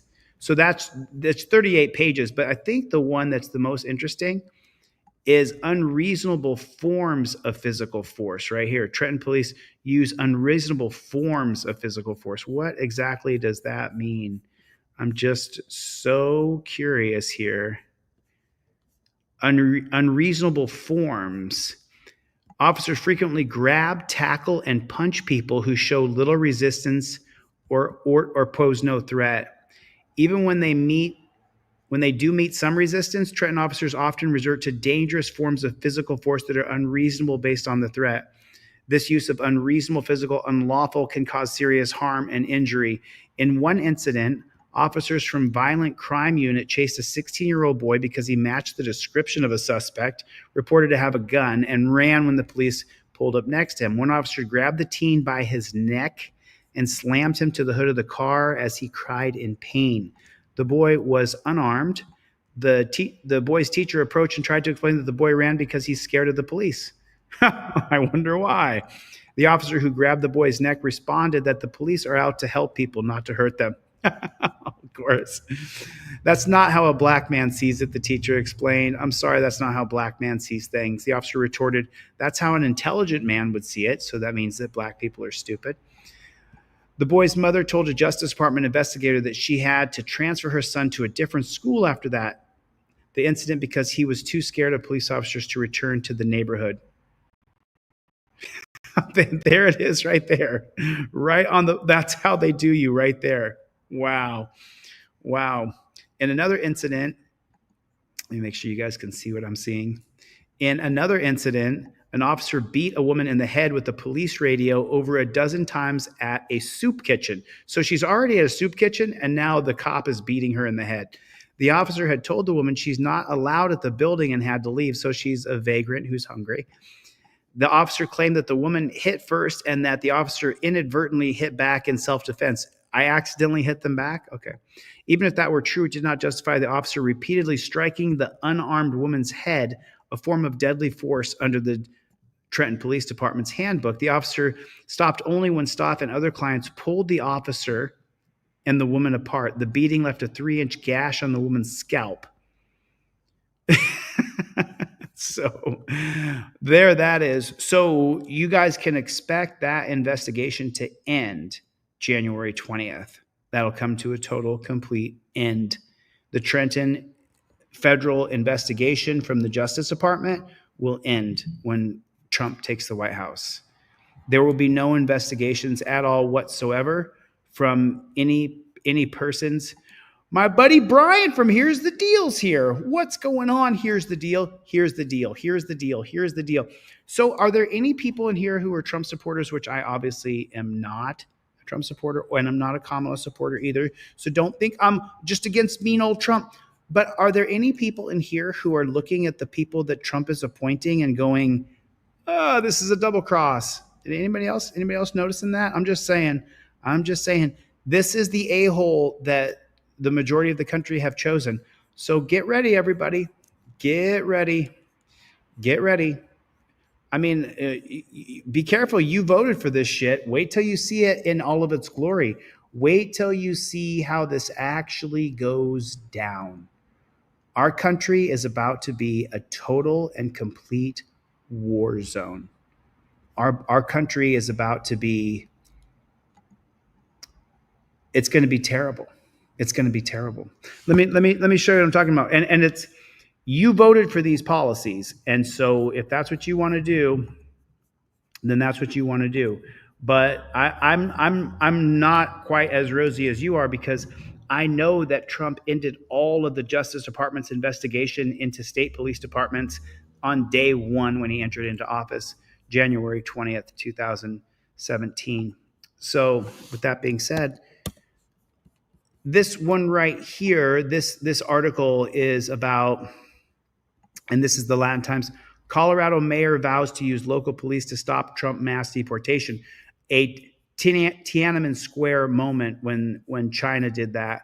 So, and this is what you're going to see. Denver Mayor Mike Johnson is the latest Democrat to declare his intentions to resist former President Trump of mass deportations of undocumented immigrants, suggesting the city's local government and residents would not comply with federal immigration enforcement aimed at dismantling sanctuary cities. More than us having Denver police stationed in the county line to keep them out, you would have 50,000 Denverites there. It's like the Tiananmen Square moment with the rose and the gun, right? You'd have every one of those Highland moms who came out for the immigrants, and you don't want to mess with them. The Highland moms he referred to in his comments are local citizens who have rallied in support of immigrants, organization aid, and donation drives when migrant populations surged in Denver. Johnston also went on to reaffirm Denver's commitment to being a sanctuary city where undocumented residents can access services without fear of deportation. So this is what I have an ongoing conversation with a good friend of mine who's a big Trumper. I said, so what about when the whole country is turned into a war zone where there's a SWAT van at the end of your road and they're just getting that illegal out of that house? What happened? He got a DUI 6 years ago. He's a felon, and ICE got a memo that they can take, that you can take all of the anybody who's a felon and they can then deport them. Well, what do you think is going to happen? What do you think is going to happen? I mean, how do you think it's going to go? It's going to go terrible. It's going to go absolutely, completely, and totally terrible. And that's what we're looking at. Trump is going to turn our country into a war zone. And if he can't end that war in Russia, we may go to a global war as well as a internal domestic war that will be happening right here on the streets of the United States, where there's a SWAT team at the end of your road and they're extracting this guy. And oh man, I guess I can show this. I guess I can show it. I mean, maybe I can show it. You guys know I'm on the censorship platform right now when I'm looking at stuff and trying to decide what we can and can't. Yeah, I mean, and listen, you guys want to weigh in on the Israeli-Palestinian conflict? I really can't, because I'm a descendant of Jewish heritage. A lot of my friends are Jewish here in California. And do I think that Netanyahu is a freaking madman? Yeah, I do. Do I think his response is horrific and that he's killing all those people? I do. Do I think the Jewish people have a right to defend themselves? Yes, I do. And then is it a false flag? Could be. Could be an attack by Benjamin Netanyahu himself. But at the same time, you know, I want the wars to come to an end. And that was the only upside of the dumpster fire, is that he didn't bring us to wars. And so that's what I'm hoping, that again, we don't go to war. Here's the deals here, everybody. Man, here's the deal. I feel so blessed that you've come today. Thanks a lot, man. I haven't seen you in the chat in a really long time. And now that you're here, I feel just completely and utterly relieved that Brian from Here's the Deal is here. Everybody, Brian from Here's the Deal is here right now. Here's the deal. Brian is here. So did you guys hear about this West Virginia police chief? I looked this up, actually. I looked this up. Paid $100 to SAS police Okay, chief. so I sat here last night as I was blocking the losers. Can you imagine what a fucking loser you are if you're sitting around in the middle of the night thinking to yourself, ooh, I'm going to try to get this person. Ooh, I'm going to get him. I'm going to get him. What kind of total loser slime ball sitting around. And remember, to produce GAYPORN, you have to watch it first. So I think the people who were involved were definitely GAY 100%, which is fine, but just be honest about who you are. Chief in West Virginia paid $100 to essay a 17-year-old girl. And though it has been 2 years since he was found guilty, he still hasn't been sentenced yet. Police Chief Larry Clay Jr. of West Virginia paid $100 to a girl's stepmother in order to essay her. This says here, let me read this bad chicken out loud. CH had reported that her stepmother sold her to be RAPED for $100 when she was 17 years old. The buyer, she told the sheriff's department, wasn't just anyone. It was Police Chief Larry Clay, while he was in uniform and on duty. The first time against his department-issued vehicle. The second time inside of a police office. What? So Larry Clay. While on duty and in uniform. The first time was against his patrol car, the second in an old police office. The stepmother has been sentenced to 9 years in prison and has said that she did this because they needed the money. Sentenced to 9 years in prison. So on TikTok, it's a big thing where you put up a little piece of information. You just expect everybody's going to pause it.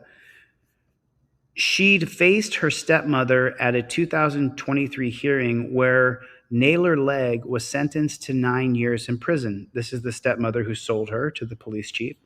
When my mom passed away, all I wanted was a mother figure, CH said, reading from a statement she'd prepared.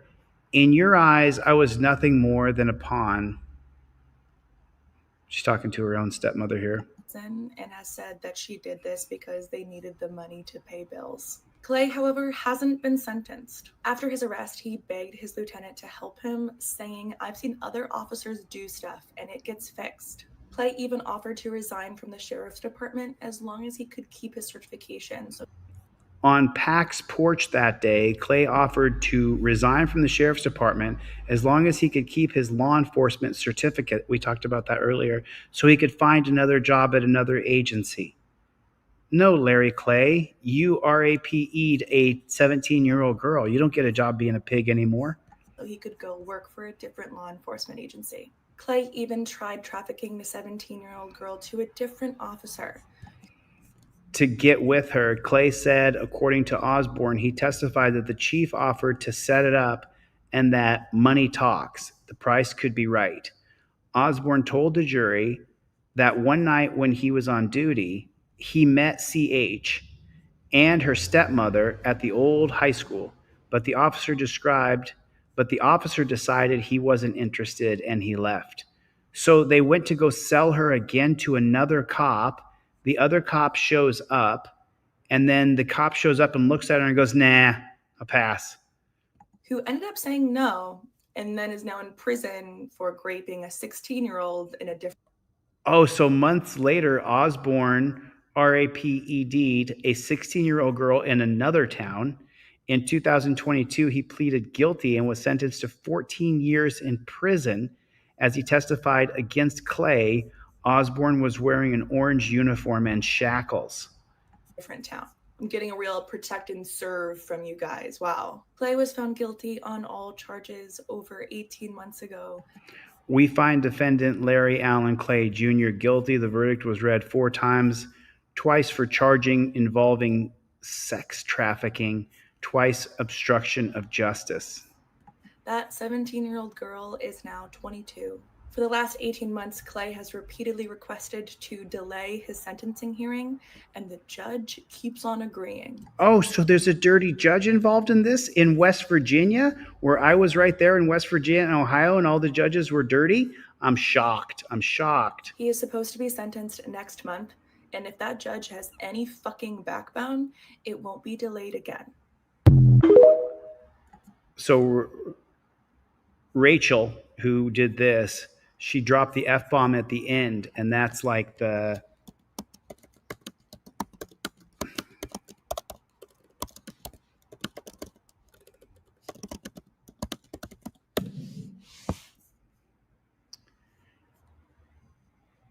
A federal jury convicted Larry Allen Clay, 57, of Fayetteville, West Virginia, for trafficking a minor and obstruction of justice after a Ford. So a federal jury. Okay. So let's see what. Oh, and this is from ICE, Immigration Customs News. I don't even know if I want to read that. This is from the Department of Justice. Can you guys see what I can see here? Let me see what you guys can see. Okay, you guys can still see the same thing I'm seeing here.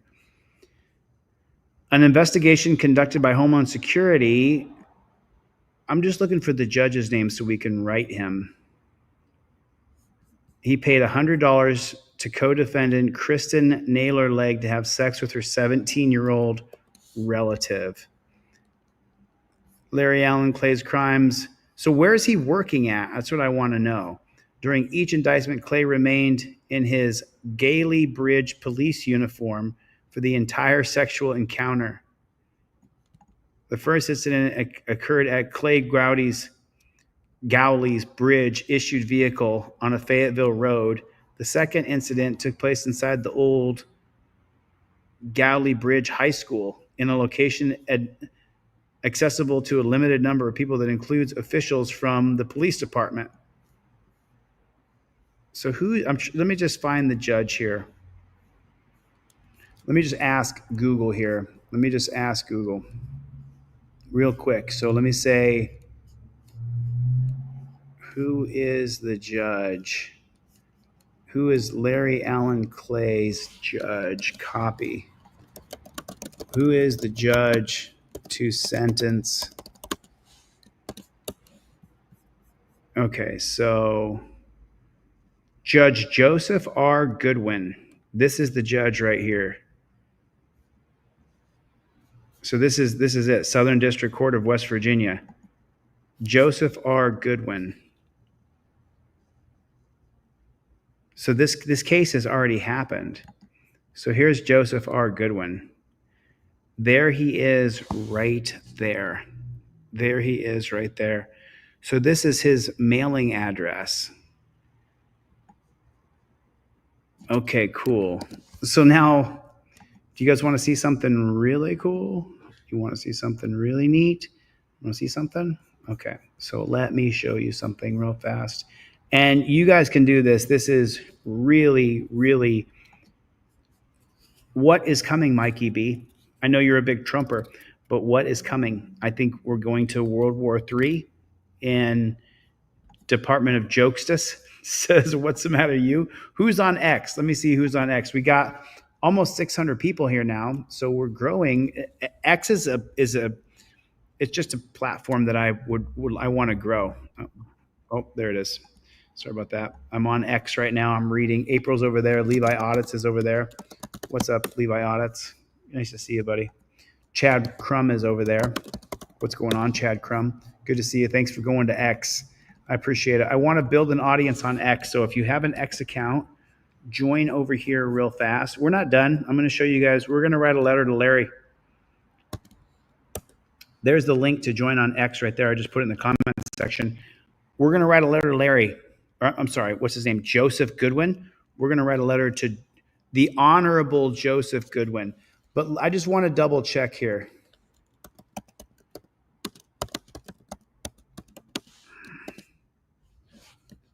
Joseph R. Goodwin and Larry, what's his name again?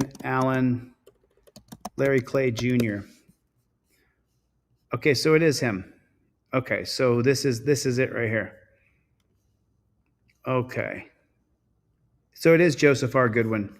Okay, so then this is his contact information right here. I need somebody to put this to the side. Here's the mailing address. We're gonna write a letter here real fast. Let me put this in the comment section. So here it is in the comments. I'm going to put it here in StreamYard. And so this is for, I need you guys to keep this for me. We're going to hold on to this for me, okay?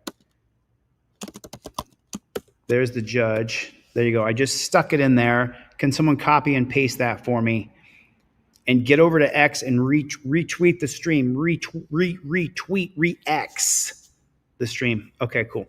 So now we have his address right here. Which one of you guys is going to keep that address for me? Because I'm going to need it. Okay, so now let me show you something. Let me show you something. I want to write a letter to a judge redressing him for dragging his feet on sentencing Larry.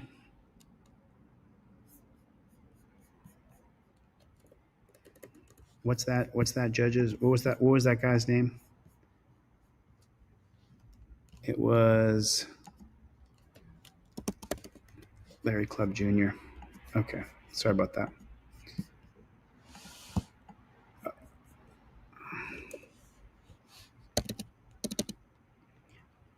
Larry Club Jr., comma, a West Virginia police officer who was convicted of raping a 17-year-old girl. So I want you to help me write that letter so that I can keep it respectful to a point, but at the same time, let him know that he needs to sentence Larry to a very harsh sentence.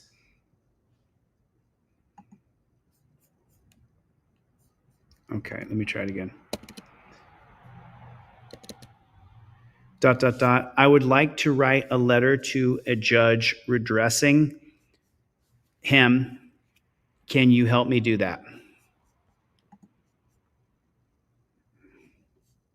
Okay, but we didn't prompt it properly. If you guys are not familiar with how to prompt ChatGPT, I'm going to show you how to do that right here.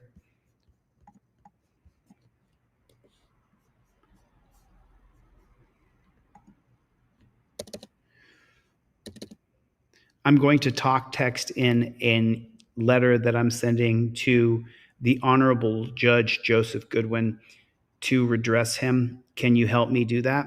And are you ready for me to talk text the letter in?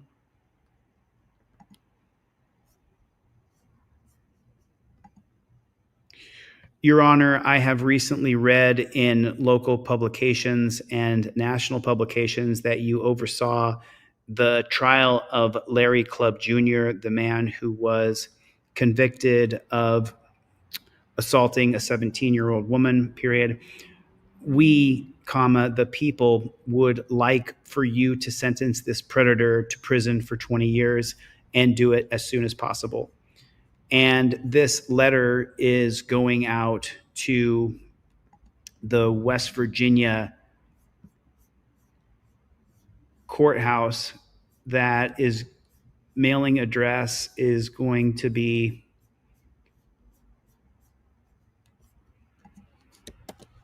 P.O. Box 2546, Charleston, West Virginia. I'm so sorry. Let me read that again. It's going to be P.O. Box 2546 in West Virginia. And my name is Jose De Castro. There it is right there. There it is right there. So there is your letter of redressing.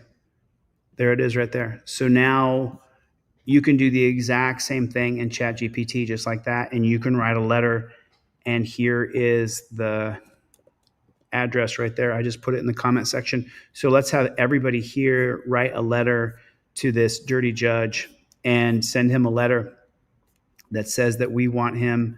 I totally agree with you, April. It is sick. I did not see Chevy. Where you at, Chevy? And I didn't see I Plead the Fifth. I haven't seen either one of those dudes.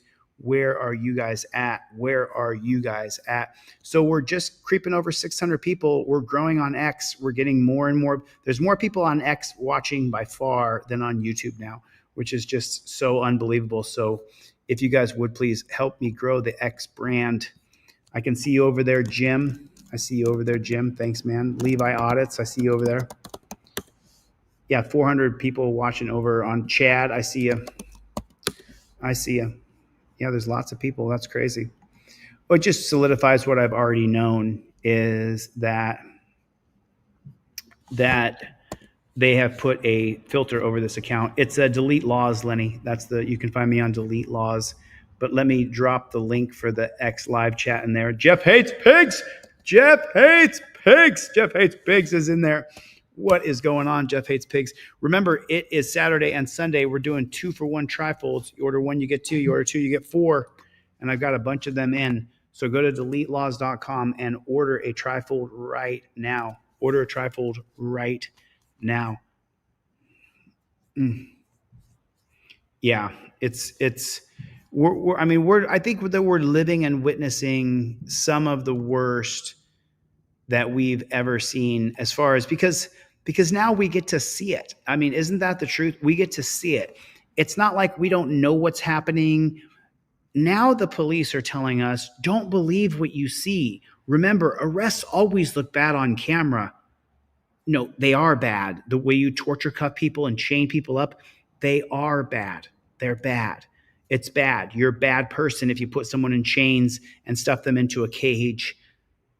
And even if they've done something wrong, that's still not the proper way that you deal with someone who's done something wrong. Oh, yeah. I fear with the dumpster fire coming into the White House that we go to World War III. I don't think he has any problem solving skills. I think he's going to drag us into World War III. That's what I think. Biden was the big loser who drug us into wars, and now think we're going to really face something that we didn't want to have to deal with before. That's what I think. I think that's what's going to happen. I think we're in big trouble. I think that we're in very big trouble. I think we're going to face that's just what I think. I could be wrong, but I don't think that I am. So this ad right here is going to end, but look at this. This is a IMPD officer investigating human trafficking secret filmed himself having sex at massage parlors. This guy filmed himself having sex with massage parlor girls, and he did it. One second, let me turn this volume up. IMPD officer. Start though with Okay, but before this starts, let me just jump in and say something here real quick. It's creepy enough going to massage parlors. I mean, put a 1 in the chat if it's creepy enough going to massage parlors. It's creepy enough. And I just got to be careful because I know a lot of guys go to massage parlors. You'd be amazed how many more guys go to massage parlors than you could even imagine. And even I know men who go to massage parlors. We all do. If you're a guy, you probably know a guy who goes to massage parlors. It's where they get the they're able to. It's one of those things where they can relieve stress. If they're not being trafficked by China or Mexico or wherever they're being trafficked from. I have never been to a massage parlor, but I understand that it's a very kind of a normalized thing. It's a very happy ending there typically. Either way, though, can we agree that whether you endorse massage parlors or don't endorse massage parlors, that it's a very creepy thing to begin with, right? You're going in there and whatever. Okay, so that's creepy enough, right? You already feel like a little creepy going to the massage parlor, probably, right? I know a dude who doesn't. He goes to massage parlors. Anyway, here's the point. This creeper goes to the massage parlor and he films himself with massage parlor girls. He films himself. Yeah, I know. I saw Brian's presentation on that. Walking Dead Man said Trump may not be for war, but you're up 46 bombs a day on other countries. Yeah, I know. And he's the anti-war president that we've had in the past 5 or 6 presidents. I saw Brian from Here's the Deal's presentation on that. Joe W. over on X said never been in one. So anyway, this creepy mofo decided to go to massage parlors and film himself banging massage parlor girls. What a creep. with felony charges filed against a longtime IMPD officer. Officer Shane Decker is accused of secretly recording sexual encounters with women while on duty and in uniform. Thanks for joining us tonight at 5. I'm Beer Shelley. And I'm Dan Spailer. The officer is now suspended tonight. Fox 59's Jesse Wells joins us to explain. With pay, he's going to need the money for the massage parlor. Explain how the voyeurism and official misconduct investigation began. The voyeurism? You ever heard anybody in the news being called voyeurism? The suspect was a 25-year veteran with IMPD, most recently assigned here to the Southwest District. While court records claim the officer illegally recorded himself having sex with women dating back to 2019, the alleged crimes only came to light by mistake 2 months ago. Getting into a squad car in September. Whoops. The crimes came to light with a whoops-a-daisy. An IMPD officer found a flash drive which allegedly contained video of a fellow officer, Shane Decker, recording himself having sex with a woman while wearing his IMPD uniform. After uncovering additional sexual videos, prosecutors claim some of the victims were friends with Decker while others worked at massage parlors, including this business on Kentucky. Some of the videos were allegedly recorded by Decker on his work laptop, all without the women's knowledge. Leaders with the Indiana Coalition to End Sexual Assault and Human Trafficking. Oh, man, they got to make it an acronym. Of course. I see, sir. That's a great one right there. It's got to be an acronym. If it's not an acronym, what are we doing here? if it's not an acronym, why am I even talking about it? It's got to be an acronym. Recorded by Decker on his work laptop, all without. Victims were friends with Decker, while others worked at massage parlors, including this business on Kentucky.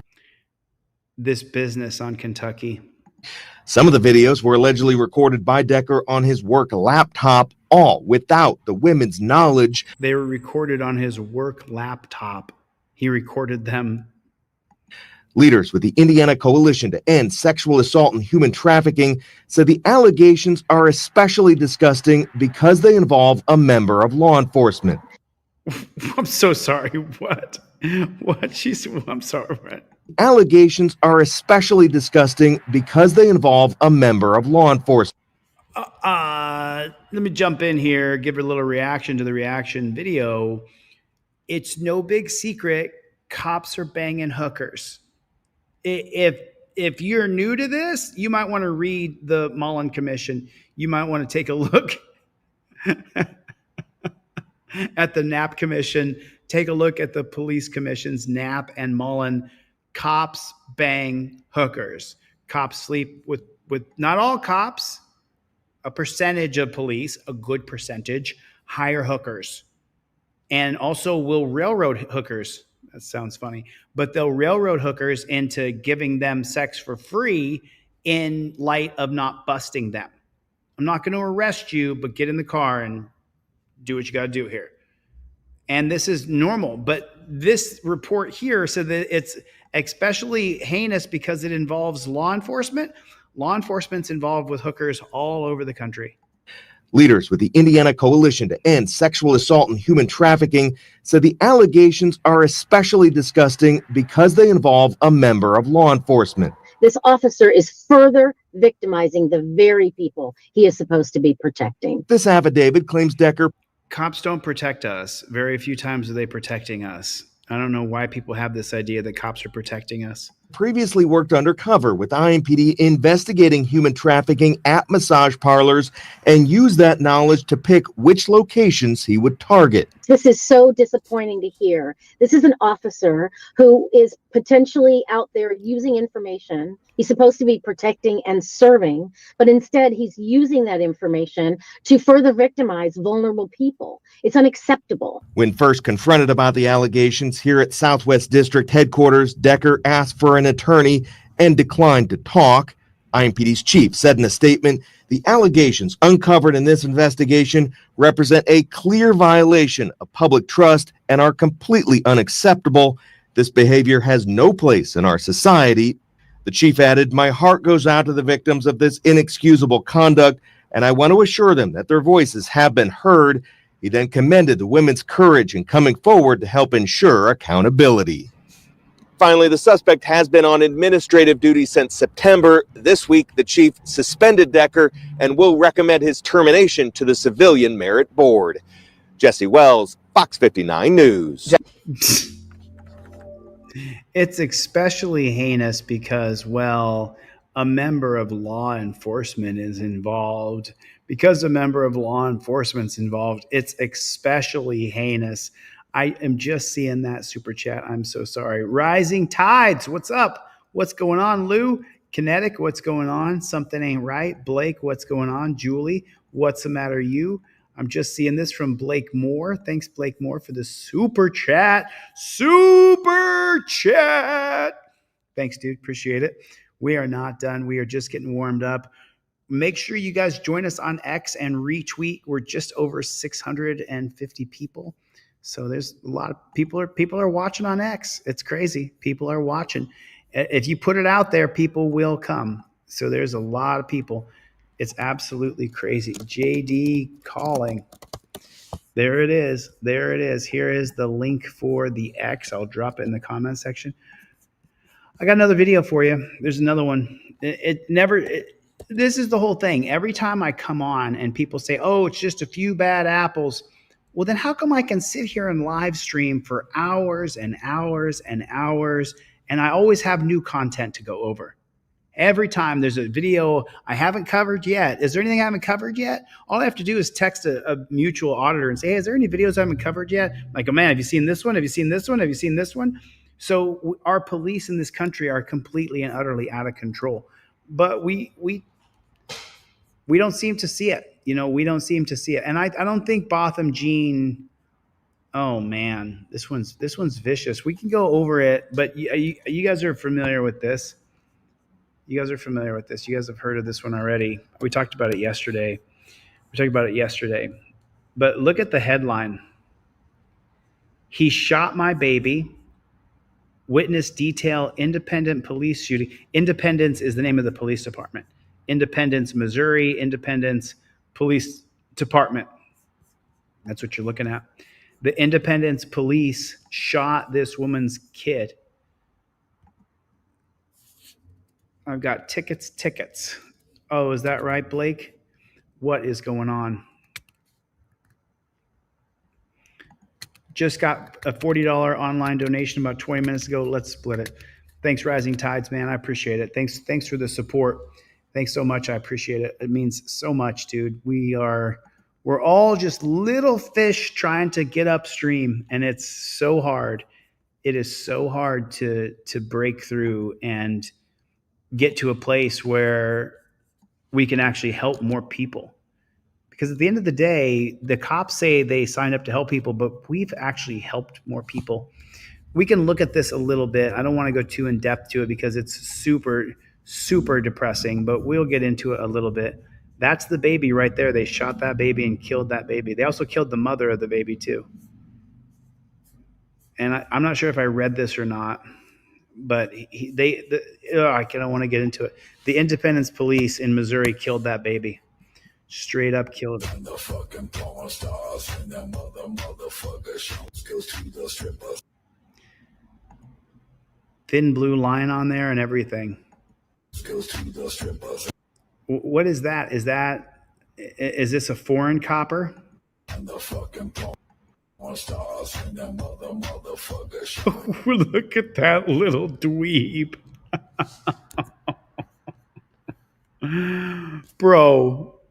Bro, I could ragdoll you, dude.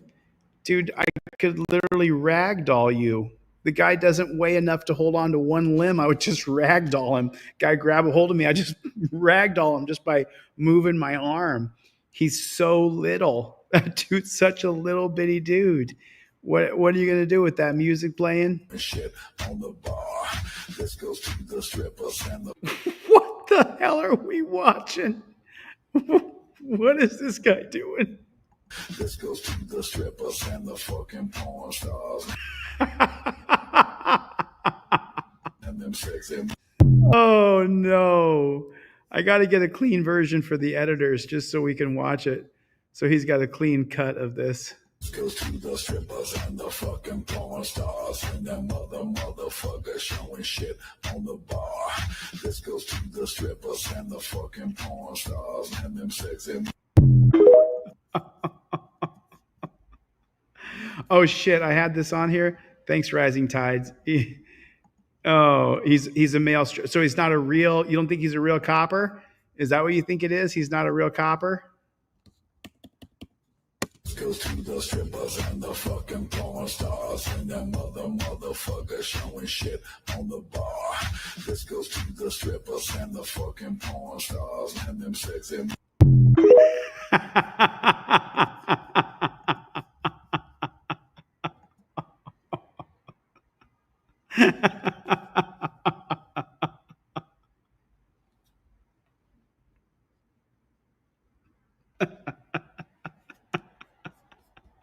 Oh, I'm not going to make it. Goes to the strippers and the fucking porn stars and that motherfucker showing shit on the bar. This goes to the strippers and the fucking porn stars and them sexy. I think it's the hands. I think it's the hands on the back of the head that really turn it off, please, says Brent. I think it's this one. Oh, G.I. Joe loser. G.I. Joe loser. My eyes are going to, open my eyes back up. Oh my God, Claudette, that was some funny ass shit. Clown Patrol. Oh my God. Thank God there's no chaps. Like that was some whoop, whoop, whoop. I saw something interesting pop up on Reddit and I wanted to share it with you guys. Please don't ever be like this guy. Ever, ever, ever. Resist the temptation to become a PIG.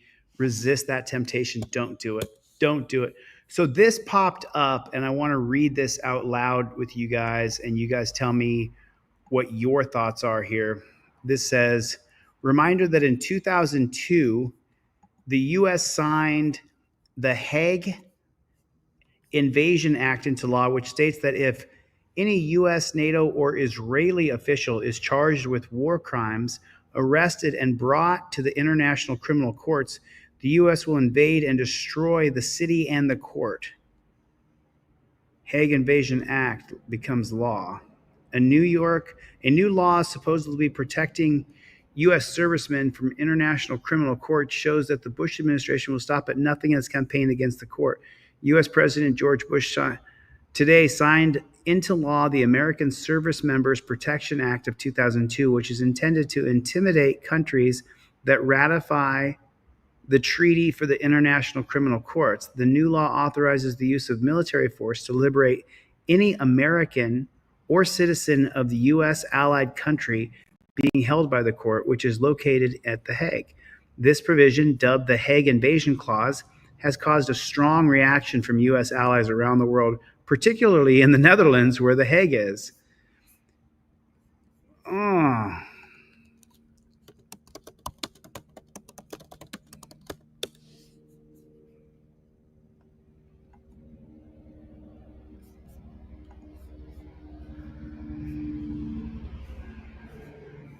Is this real?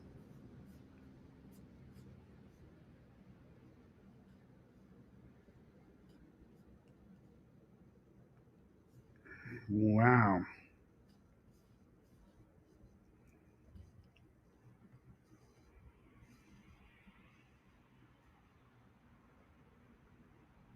Wow, it's real. I saw another one that we have to read as well, and I see this happen all the time in the United States. Why do cops in the United States always wake people up sleeping in their cars? Isn't it more dangerous to have a sleepy driver than in a parked car? I always wondered why police in the U.S. seem to wake people up sleeping in their cars. It's something I've seen a lot in the movies, and it's not the case in some of the countries I've lived in. Isn't it safer someone rest rather than drive drowsy? Oh.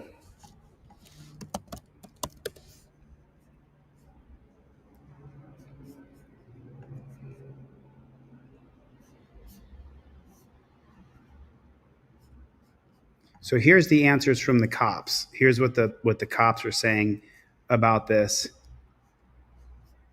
The only time I've ever done this is when someone's sleeping in their car in the middle of the roadway because they're drunk.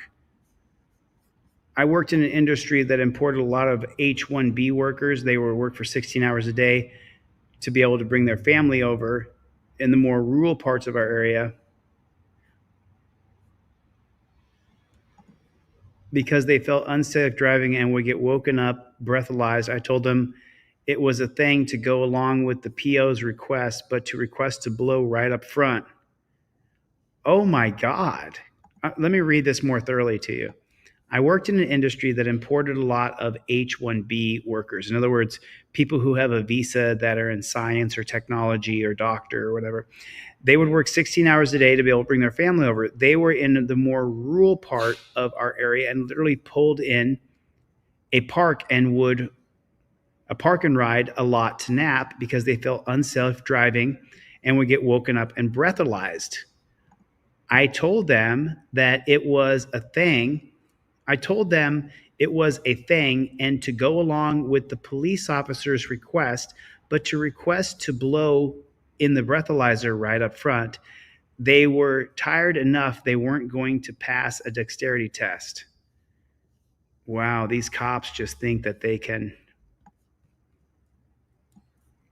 Earlier this year, a guy was found dead at the gas pump. Everyone thought he was sleeping for 3 days. Oh, so you're saving people's lives. Sure thing, bro. had one similar last year to make sure they aren't dead or overdosing. I would rather just not deal with a cop. Someone called them in or they were found in an odd location. Usually these people are drunk, high, or have medical issues or all three. It's just more excuses as to the reason why cops can walk up and harass you. Oh man, we got a traitor here. We got a traitor. Hold on, Charlie. I'll take you out. 1 second, buddy. I want to, because since we're doing the reading ones now, I got a bunch of stuff up here for reading that I had not read yet this week, and I wanted to. Former Maryland officer who shot stabbing suspect sentenced to 18 months in prison for throwing rock-like objects and smoke at police on January 6th. Okay, you gotta lay down. You gotta lay down. Former Maryland officer who shot stabbing suspect sentenced to 18 months in prison for throwing rock-like objects and smoke at police on January 6th. You know, it's just, here's the whole thing for me. Here's the deal. Here's the deal, folks. Here's the whole deal for me. You are allowed to protest. You are allowed to redress government. As far as I'm concerned, if you went and tried to go on, Charlie, go down. If you went and tried to storm our Capitol, you're a traitor, dude. I'm sorry, man. I was in Mexico when that happened on January 6th, but you're not allowed to break into the capital of America. And I saw that the cops were working with people. I know that it was the feds had a big part of all that stuff, but you just took it too far, bro. The same cop-sucking right-wingers were then, like this guy, throwing rocks at cops, and didn't a cop die? And then they were like in full-on like crushing people and stuff like that. If you did that J6 shit to me, bro, we're not the same. We're not the same. I wouldn't do that. I wouldn't do that. If I went to J6 when that was going on, I would have been wearing a yellow jersey that said press on it so that I could have filmed what was going on, but I wouldn't have been a part of trying to break into the Capitol. I think that is absolutely nuts. I mean, you guys can think whatever you want, but I think you're absolutely an insane person if you want to break into the Capitol. I think you're nuts. If you went there and you were screaming and yelling and hooting and hollering and expressing yourself, I support that. If you forced your way into the Capitol building, dude, you're, you know what I'm saying? You might be a little bit fucked up. You know what I'm saying, Cletus? You be a little bit fucked up. I'll tell you that right now. Something might be a little bit wrong with you. You remember there was cops who were like this cop who went there, and one guy had like straps to be able to zip tie people down. Like, yeah, do you have that? Do you have that? I have not given away any trifolds during this live stream, but I haven't checked to see if anybody has gotten any. But it's buy one, get one free on trifolds today and tomorrow. Buy one, get one free. Go to deletelaws.com. Go to deletelaws.com with a Z. Get a trifold. Buy two, get four. That way you can give some of these away for the Thanksgiving weekend. I'm going to ship these out on Monday, so they're in your box by Wednesday, so everybody has them. That's what I'm going to do. Yeah, I mean, what do you guys think? What do you guys think about those guys who stormed the Capitol on J6? I just don't think it's right. I just don't think it's right. Oh, it's Small Miracle Garages? No, he actually wants to play. He wants to roll around and play. And I'm like, dude, you got to chill on me for just a moment. You got to chill on me for just a second. He was going absolutely bananas. I saw this one here. I can't stand cops waking people up. And this dude was just so far out there. All right, I will do this. Here's what I'll do. I'm going to play a real quick video that I want you guys to see here. Videos, and then I'll go best of. The best of top 10 audits, Delete Laws compilation. Okay, just watch this for a couple of minutes, really, really, really super quick here, and I will let Charlie go pee. Just take 1 second real fast, and then I will come right back. But I got to let him out to go pee. I think that Small Miracle Garage is 100% correct. Crap, I can't look at them in the eyes. This man would have no problem dragging me off to a dungeon. Then you slide me in a tiny little area where I barely fit. I'm claustrophobic, so it starts to freak me out. My shoulders are big and burly. That's why you're afraid. And why do my hands need to go behind my back? Why do I have to be completely debilitated? They treat me like total crap. I can't look at them in the eyes. I have to look at the floor. And then if I give any kind of resistance and don't give them full dominion over my fingers as they fingerprint me, then what happens next is they slam my head into the wall. That's happened to me once. Every day, 100 emails of people saying, please help me. I got this jackboot thug pig here in Texas. I got a guy in LA. I got a story on camera. He got picked up for not paying traffic ticket. He's now HIV positive. It's not just one or two, and it's not a few bad apples. You have bad apples on this police department. I'm not going to a dungeon because this pig over here and this pig over here want to drag. I mean, look at the terror flag he's wearing. Look at the terror flag he's wearing. Video.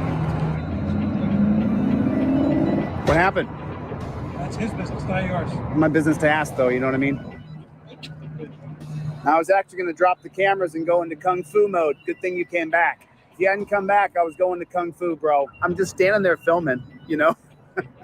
These guys are so predictable. Such beta male chumpzillas that when you put torture cuffs on someone, you're torturing them. I appreciate your information. Well, it might not affect you at all. You might not give a rat's ass about another man. How many cops do you guys need? You guys need a few more cops here? 1, 2, 3, 4, 5. Get another giant like this one. There's no third party to film cops searching your car. I mean, one time after I became known across the country, then the cops didn't put me in torture cuffs quite as tight. I was in torture cuffs and the guy tried to cut off the blood to my ulnar nerve and my arm. That's why this hand shakes now. That's what he did. He's got his hands on his head like a POW though. You know, I'm not a fan of police, but at the same time, I'll treat you like an individual until someone gives me a directive or tries to demand my ID or. No, so you can't do that in here. You can do God's all you want. So let me report other people. Now let me tell you this: go pound sand, go pound sand, bro. Jump down on your knees and eat my shorts. I'm filming them right now. What are you gonna do about it? What are you gonna do about it? No, you can't. No, you can't. Go ahead. Now let me educate this dirty jackboot thug pig. You have a First Amendment right to film police. That right does not change when you go into a police lobby. It's right there, the right to film cops. You got people like that who don't know that this is a public forum. I can film in here anytime I'd like. What are you gonna do about it? Well, you're not gonna do a damn thing. And if you do, I'll sue you personally under 1983. And then you'll face federal district court. Or take your happy ass back to your office and flee like a little dog. That was easy. Look at this kid. Look at him. They little stick figure they put in a costume. That one there was a violation. Personally, I wouldn't have it. This is a kid. I could wipe the green from out behind his ears. Don't do this crap. Was your daddy a pig? Tell me what happened. Retire now, dude. Are you going to physically stop me from doing my job? I'm not going to physically do that. Okay. Well, then I'm going to walk around here and take some videos. Okay.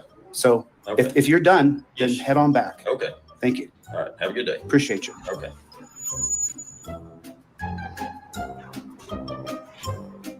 So that was a lie. Today I had to help with police car about mailing. What did he say? My dad was in the police department from 1946 to 1981. He retired as a shift commander. And I'll tell you what, this fire station was built in 1969. And he was here from 69 to 81. He was a shift commander here. And before that, you know where the big city hall is? When he first started, that city hall was built in about 1955. And the old city hall, he was in there. And then after that, what? Is there anybody I could talk to here? Huh? Unless they want to come down to the gym. I don't think you have the facilities for that, big man. Instead of walking around sighing and breathing hard. I don't like where this is going. They're literally colluding together at the front and blocking me from entering. Come on, man. Dude, you better grab me while you got that badge on. I'm not going to physically challenge you, dude. Not while you got the badge on and you're working in a security capacity. I'm not going to challenge you. Hey, there we are. There's an officer of the law. I don't go in there and smash that desk and beat everybody up and say, I'll do what I want because I agree to live under a series of laws. I've agreed to that. I'm a law-abiding citizen. I won't violate your rights just like I don't want you to violate mine. I want a matter of record. I'm not willingly walking off. He's telling me if I don't leave that he's going to arrest me. And so as a man of law and order who respects the social contract and the rule of law, I'm going to do what he tells me to, because if I don't do what he tells me, he's going to arrest me. You are bro. You're not tough at all. With your badge and gun, you got no badge and gun, you're a wuss. Don't get in my face, poked out. Excuse me. Think you're a man with a gun in your hand, don't you? You're a jack. Thank you for being a good. I'm telling you, dude. Hold up. Wait a minute. Dude, get your hand off my camera, lady. I'm fired. Your dad's a pig. Your dad is a pig. Call my dad a pig? I think your dad's a pig, bro. Are you rude? Get off me, bro. Get off me, bro. You want to attack me? Do it. Go ahead. No, I'm not. Go ahead. Trying to get... Go ahead. What's the matter? You don't want to be on camera now that you tried to attack me? You can't attack me, dude. You need to get on a stair stepper for a while. Where is law enforcement? For law enforcement for what? For having a civil discussion? Name and badge number. Name and badge number. What's your name and badge number? Hey, you have to identify yourself according to policy. Leave him alone. No, he has to identify. No, he doesn't. Yes, Leave he him does. alone. Go back to California. Leave them alone. You're upset because he didn't identify himself. You can't act in your official capacity and not give your name and badge number. This cop comes out here and starts demanding me around and then threatens me that he's going to come out. Well, do it. Do it. Put me in torture cuffs. Then I get damages. Right now it'll be a declaratory judgment. He came out and asked me if my name was Dan. I said, I'm not going to tell you my name's Dan or not. And then he said, well, you can't film in here. You're making someone feel uncomfortable. So then I went right over and I put the camera on. The guy said, what are you going to do about it? Got his name on the back here, and you also have my card with my contact information. We went away from badge numbers because we changed from badge numbers to department Solomon seniority. Aries. Is he a lieutenant, a captain, a sergeant? What is Solomon? He's a police officer. He's an officer. Well, he should not be promoted. You don't get to not identify and act in your official capacity. And that is worth filing for. It'll take me about 4 hours to write. But you guys killed the battery. Are you going to help her get her car started? Can't based off Off your policy. What's your name and badge number? What? So he says that he can't jumpstart her car because of the policy. I mean, I literally set him up perfect for this. Listen to what he says. He can't do something because of his policy, and then listen to my response. Off your policy. Are you going to help her get her car started? Can't based Off your policy. What's your name and badge number? What? So that you can identify the thousands of people watching.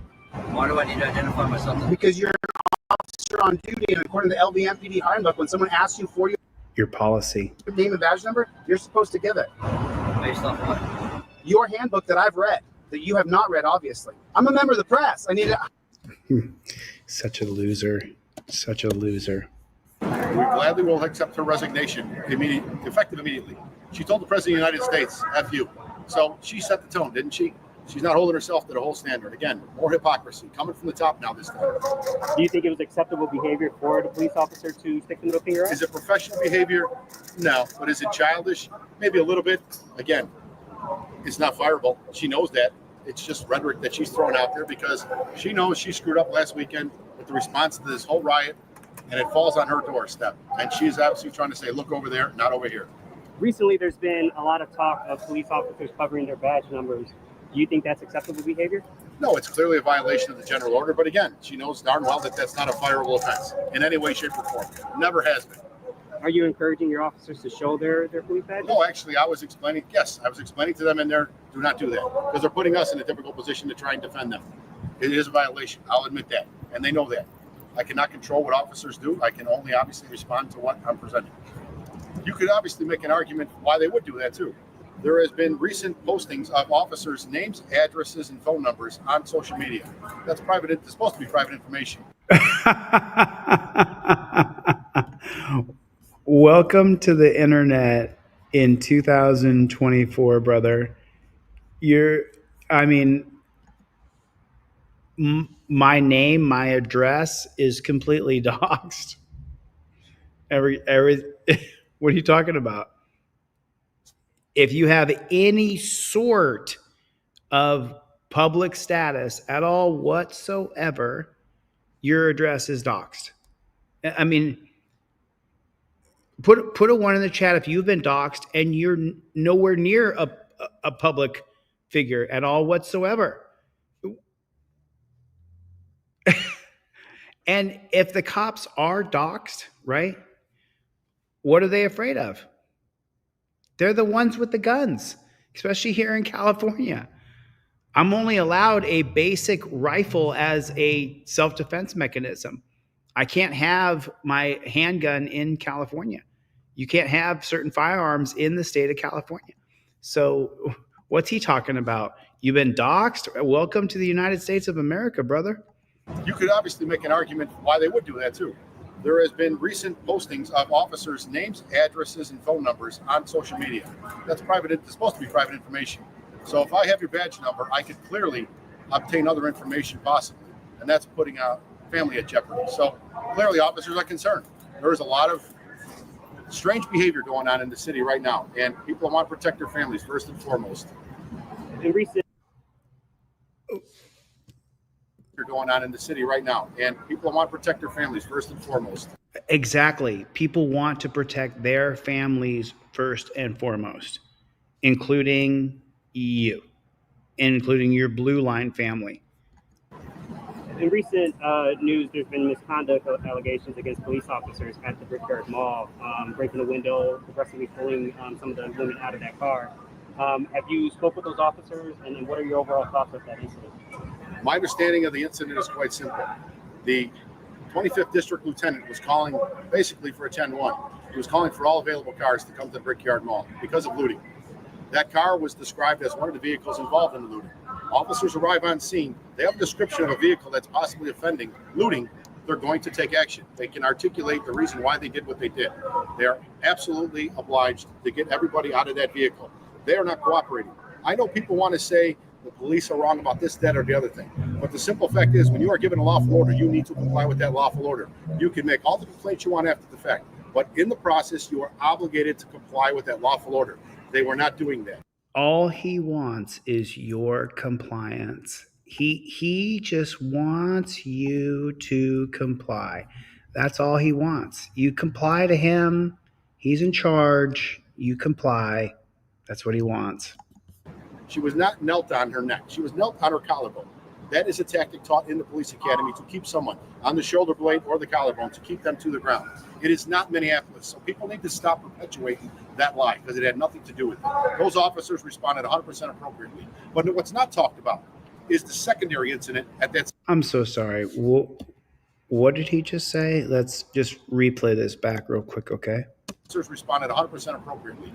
What? The officers responded 100% appropriately. Perpetuating that lie, because it had nothing to do with it. Those officers responded 100% appropriately. FOP President John Catanzara addresses George Floyd protest in Chicago. Fraternal Order of Police President. But what's not talked about is the secondary incident at that same scene, where that young girl in the backpack punched an officer in the eardrum. They're always getting hurt, right? They're always so damaged, they're hurt. Causing damage to his ear. She was damage to his ear. Put a 1 in the chat if you don't think the cop was damaged. arrested and charged with a felony, aggravated battery, to a PO. Of course, because, you know, in the heat of the moment, if punches were thrown, then it's a felony assault on a cop. They're more sacred than a regular person getting punched. But you don't hear anything about that. They keep focusing on the original incident. Do you think the shattering of the back car window that ruptured her eye, was necessary? When you are trying to get subjects out of a vehicle who resist, Subjects? you are obviously okay. When you're trying to get subjects? To damage the window to get them out. Period. You can do that. I would just like to say I'm extremely proud of the men and women of the Chicago Police Department. It has been an extremely long 9 days for many of them without a day off, 12-hour days. And this constant changing of start times back and forth. Some officers are working on 4 hours of sleep. Again, the super. Such heroes. These guys are working on 4 hours of sleep a day. changing of start times back and forth. Some officers are working on 4 hours of sleep. Again, the superintendent has talked about fatigue.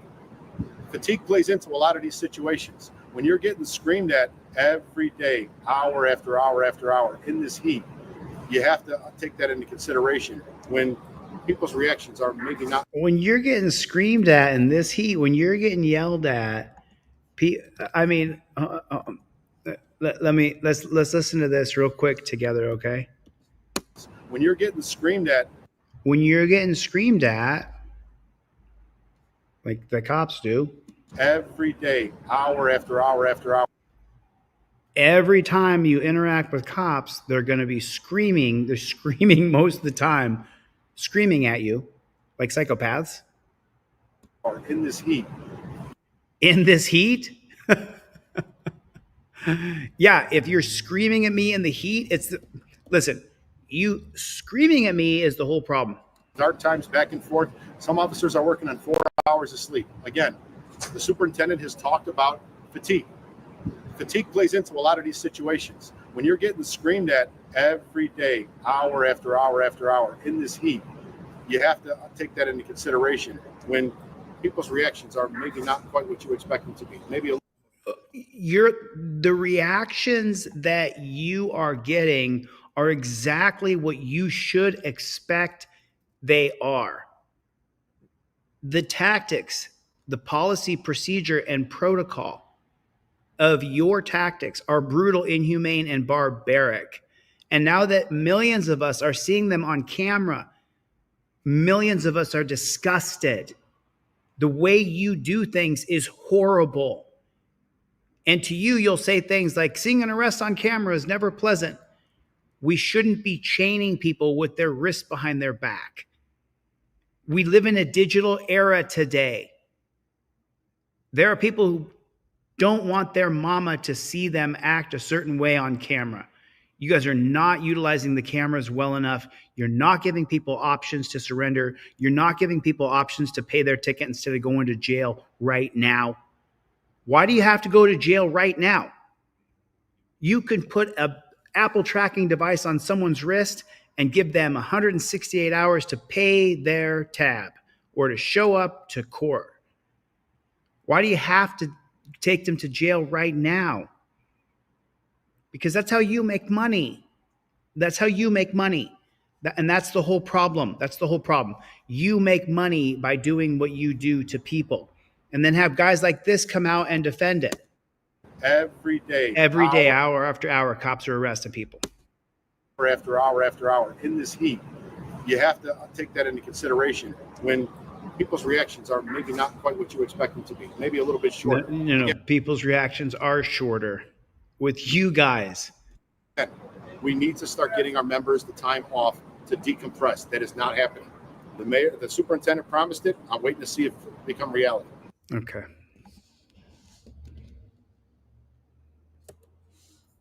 San Diego isn't the only place implementing police reform policies. Similar reform efforts are happening across the nation. Joining me now to talk more about the policy reforms and supporting law enforcement is the National Vice President of the Fraternal Order of Police, Mr. Joe Grimaldi. Good morning, Joe. Good morning. Thanks for having me on. Hey, let's start with a lot of these items that I just read off. It seems to me like they've been in the police handbook for a long time. Is there any new content being added? Well, I think a lot of these reforms had already been done in most of our major cities across the country. But let's be clear, we're not scared of increased training. Nationalized We're not scared of what? Country. But let's be clear, we're not scared of increased training. You're not scared of increased training? Because you want to replace punishment with increased training. Nationalized de-escalation training, nationalized use of force training, banning of chokeholds. Even though a lot of these things were already done, we're not scared of more training, but we also need to make sure that there's money in the budgets for training. There it is. There it is. He just said it. He just said it. Got to make sure there's more money. Got to make sure there's more money for us. Got to make sure there's more money. Got to make sure there's more money. Come on now. Make sure there's more money. Be done. We're not scared of more training, but we also need to make sure that there's money in the budgets for training like this. Because while everyone wants to increase training for police officers, nobody wants to talk about how much that's going to cost. And instead they're, floating these crazy theories of we should defund or dismantle the police. And I'm just wanting to ask these folks, what does that actually look like? And I don't want to hear, well, we'll send out social workers. No. In real practice, if somebody's getting robbed at gunpoint tomorrow. You are not, I'm so sorry. I'm so sorry for breaking this up, but you are not right there, Johnny on the spot when someone's getting robbed at gunpoint tomorrow. Let's dispel that. That's 2 to 4% of the time at the very most. And when it does happen, man, it's front page news. The cops were Johnny on the spot to stop this crime. So I got to stop you right there, Mr. Gamaldi. Who is coming to help that individual? And nobody seems to be able to answer that question. Rasmussen poll about that very issue, and only 27% of the population actually support defunding the police. In fact, folks in the communities where some of these issues are rising, they want to have a bigger police presence. You say to that? Yeah, absolutely. I mean, Here, let me serve you up some cheese, and then you eat it, okay? You're out in the community and your presence. You say to that? All right, let me give you a softball, and then what do you say to the softball? Yeah, absolutely. I mean, if you're out in the community and you're speaking to hardworking people, law-abiding citizens, business owners, they're going to tell you that they want more police in their neighborhoods, not less. But I think What did he just say?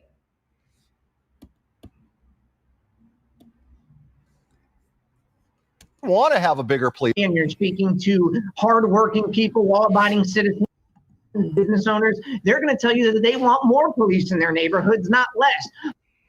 Okay. So put a 1 in the chat if you want less police in your neighborhood. Put a 1 in the chat if you want less cops. I wouldn't mind less. I wouldn't mind less. Oh, so let me give you, I'm glad I saw you.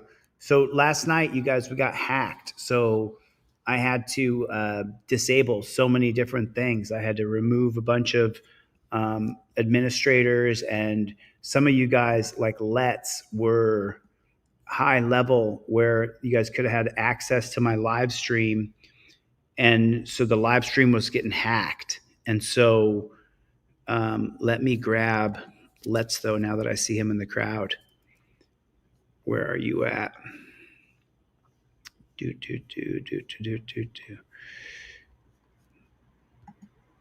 Sorry about that, Let's. There's a few other people who were also moderators that you were super high level moderator, and I wasn't sure if they could go live or not. So I revoked all super high level moderators because I didn't want to have a way that someone could hack into DLZ like they did. I think we eventually figured out what that was and how that happened.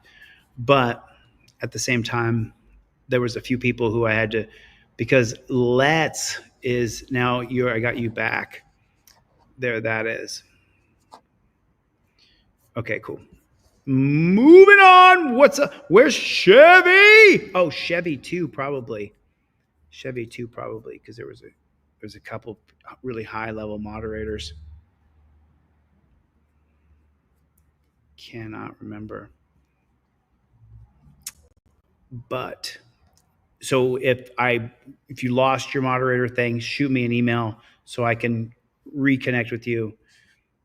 It was weird. It was weird. I mean, I'm sure you guys saw that. Of course, I think I've made an announcement, but I was hacked yesterday. It was disgusting. They showed gay porn on my website or on my YouTube channel.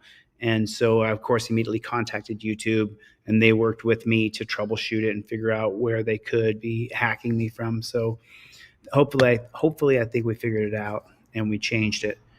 But I had to go through some things, and I had to do a bunch of stuff in the back end of the channel to make sure that there was no possible routes that it could be anybody I gave access to where they inadvertently were hacked themselves, and then that gave someone access to live stream through my channel, so that the channel would be destroyed if there was, gay pornography going through it. So a few people, I had to remove their wrenches to make sure that I hadn't given them too high of access. Because remember, when you first start on YouTube, you don't know what you're doing. You're doing, and so anyway, that's why I removed a bunch of people's access.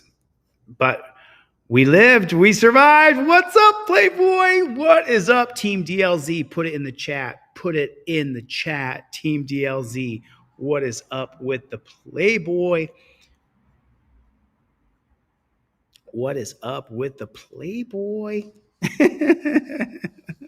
Listen, we don't stop. Other people can say whatever the hell they want, but we don't ever stop. And that's what matters most. That's if you give up, if you stop, you lose. You got to keep going. You got to keep going. But I think the irony of it all is you have the mayor of Seattle who allowed an entire city blocks to be taken over. And now they want those city blocks taken back. Who are they sending in? The very police officers that they want to defund and dismantle. So now they're going to call these officers in to clean up the mess. And then they're going to have those officers on camera while these terrorists and looters attack them. And then they're going to hold the officers responsible if they have to use force. It's completely ridiculous, and it needs to stop. One of the issues is that I'm looking at the politicians, our national politicians debate, is the issue of qualified immunity. Could you explain what that is about and why removing qualified immunity might affect the caliber of police officer you hire?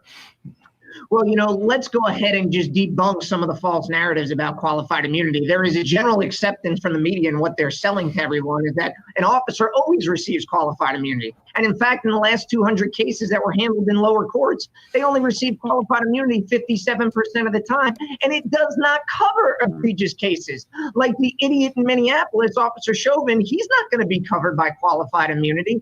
But basically what qualified immunity does is that if an officer is within policy, training, and the law, they're not subject to civil prosecution. And let me tell you something. If you're a young person right now who's interested in a life in service and you're looking at becoming a police officer. No, let me stop you and try to discourage you.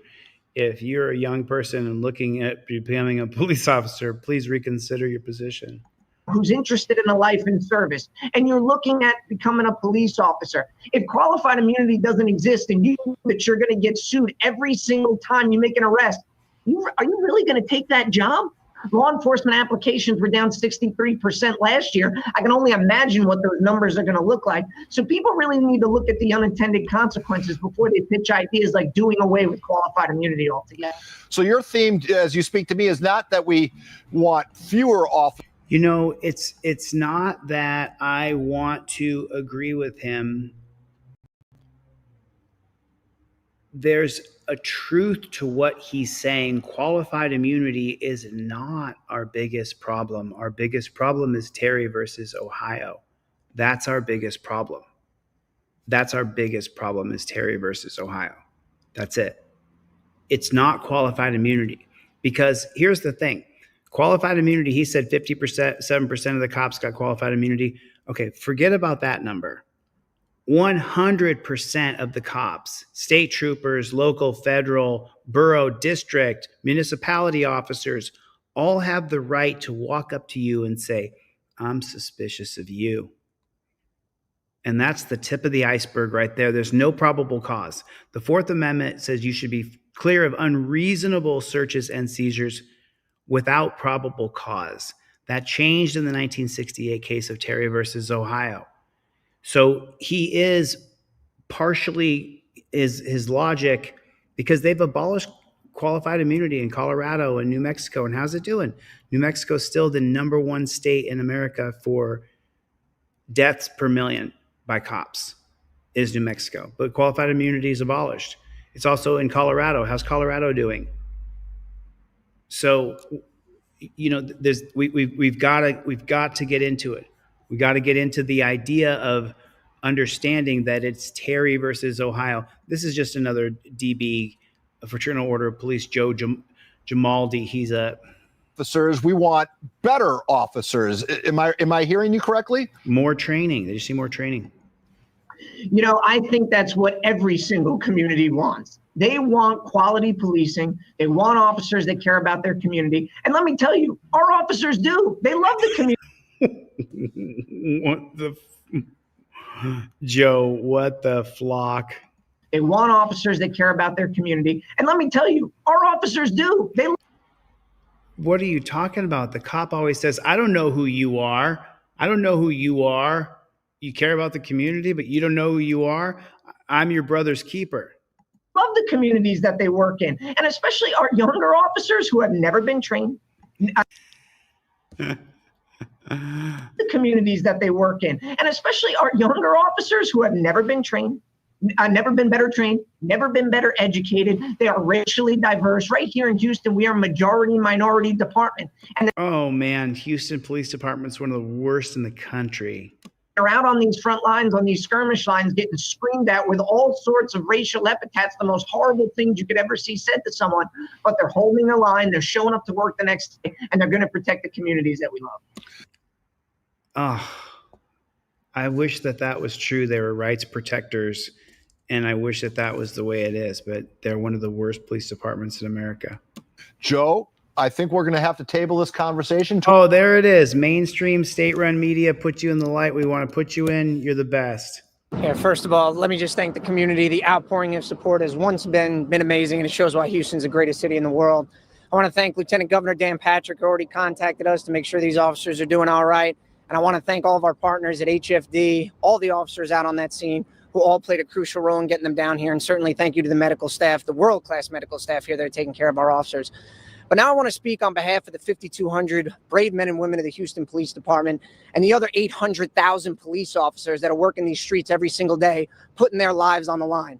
We are sick and tired of having targets on our back. What? What, bro? Is on the line. We are sick and tired of having targets on our back. We are sick and tired of having dirtbags trying to take our lives when all we're trying to do is protect this community and protect our families. I'm so sorry. I apologize here, but that hit me right in the core. Let me say it to you, Mr. Jamaldi. I am sick and tired of you hiding to try to get us. I am sick and tired of you trying to use us as piggy banks. I am sick and tired of the way your cops talk to us in the streets when they pull us over, which is inevitable in our country. The cops are trying to pull you over. Put a 1 in the chat if that is a fact. And as far as people targeting you to kill you, that is statistically just not true. It is just not true. You are not, the people are not targeting cops to kill them. That is preposterous on its face. Targets on our back. We are sick and tired of having dirtbags trying to take our lives when all we're trying. That is just not true. To do is protect this community and protect our families. Enough is enough. And if you're the ones that are out there spreading the rhetoric that police officers are the enemy, well, just know we've all got your number now. We're going to be keeping track of all of y'all, and we're going to make sure that we hold you accountable every time you stir the pot on our police officers. We've had enough, folks. We're out there doing our jobs every day, putting our lives on the line for our families. You know, you can't help but notice he's always talking about our lives and our families. He's always talking about them in the sense of us versus them. That's how he's speaking. You can hear it. He's saying it out loud. When someone tells you how they are, believe them. And that's what he's doing. Chevy, what's up, Playboy? Chevy, where you at? Where you at, Chevy? Where are you at? What is up with the Playboy? I'm sorry, I have not read Super Chats. Terry versus Ohio isn't the biggest problem. Look deeper. It's the entire unconstitutional case law legislation from the bench fiction root of 99% tyranny. Says, what's the matter you? Well, we can change some things about the system, but we're not going to be able to change the system itself. Not in our lifetimes. We won't be able to change this system of governance or this court system, which he is half correct. Terry is the biggest problem. What's the matter, you? But then secondly, he is correct that legislation from the bench is what we're living under, because Terry versus Ohio was legislated from the bench. So you have that correct. What's the matter, you? Where I disagree with you is Terry versus Ohio is the biggest problem. It's the linchpin. Well, if you want to go a step back, if you want to go back to 1925 and the exigent circumstances clause, we can go into that, and that could be. But let's give a little. That's a bigger conversation. Thanks for the super chat. Enough is enough. Now, please keep these officers in your prayers. Oh, okay. Keep these officers in your prayers. When these police officers mistook my identity and assaulted me, they did not have my rights in mind, because instead of admitting that they were wrong, they charged me with 3 felonies. 911 emergency. Oh my God, they're pounding him in the head. They're going to kill this man. I had gotten out of work early, walking on the sidewalk on a sunny summer day, going to my internship. I was calling my sister at the time and somewhat distracted by looking at my phone when 2 men approached me, stepped toward me off the curb and said, hey, who are you? And I said, I'm James. And they asked me, is that your real name? I said, yes, that's my real name. But one of them stepped behind me, boxed me out, and took my wallet out of my back pocket. So I went to run, to flee, and I was tackled and ultimately beaten pretty severely. I was screaming for someone to call the police. Oh my God. They're beating him up. Like, they're literally assaulting him. When I was being choked, I feared for my life, truly, and it was a moment where everything went black. And as far as I know, that is as close as you can get to being dead without being dead. The police. Look at his chest. Look how red it is right there on his neck, his shoulders. As far as I know, that is as close as you can get to being dead without being dead. The police came, and then that was when I realized that they weren't muggers, but they were just a police detective and an FBI agent. In this case, the officers were looking for a fugitive with an extremely broad description. James looked absolutely nothing like the photograph the officers had of the fugitive whom they were looking for. Do you have any weapons on you at all? No, sir. I thought they were trying to mug me. I remember being loaded into the back of the ambulance, just being so stricken by what had all had just happened. I was in a great deal of pain when I got to the hospital. And I remember everyone there, the staff, the nurse, even the officer that was in charge of watching me. As I was cuffed to my bed, I remember him. That's the worst part, is they have you still cuffed to the bed as they're treating you like you're the worst, darkest, most evil person ever. Loosening the cuffs and telling me that I shouldn't be there. I went directly from the hospital to the jail cell, where I was, stripped of my clothing, given a jumpsuit, given a mugshot, spent the night on a cold jail cell crying. I called my parents and made it there as soon as they could to bail me out. Hello, this is a prepaid collect call from James, an inmate at Kent County Correctional Facility. Hello. Hey. We're getting screwed. I'm going to prison, I think. No, I don't think that. We're going to get a bondsman and get you out of there. It's $50,000. I know. This is bad. This is really bad. After I was released from jail, much to my surprise, the police officers charged me with 3 violent felonies. Of course, they always charge you with felonies to protect what they've done to you. And I had to go to trial 6 months later. I spent that whole 6 months probably the most scared and the most stressed I've ever been in my entire life, having no idea if I'm going to spend the next 10 years of my life. Look at his eyes from the beating that they put on him. Take a look at that. Wow, they really beat the shit out of this guy. Wow. If that was your cousin, or if that was your brother, that was someone that you loved and cared about, and you saw them looking like that, where their eye, you don't even know if his eye's going to come back from that.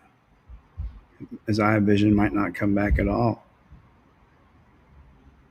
I've ever been in my entire life, having no idea if I'm going to spend the next 10 years of my life in prison for something that I didn't do.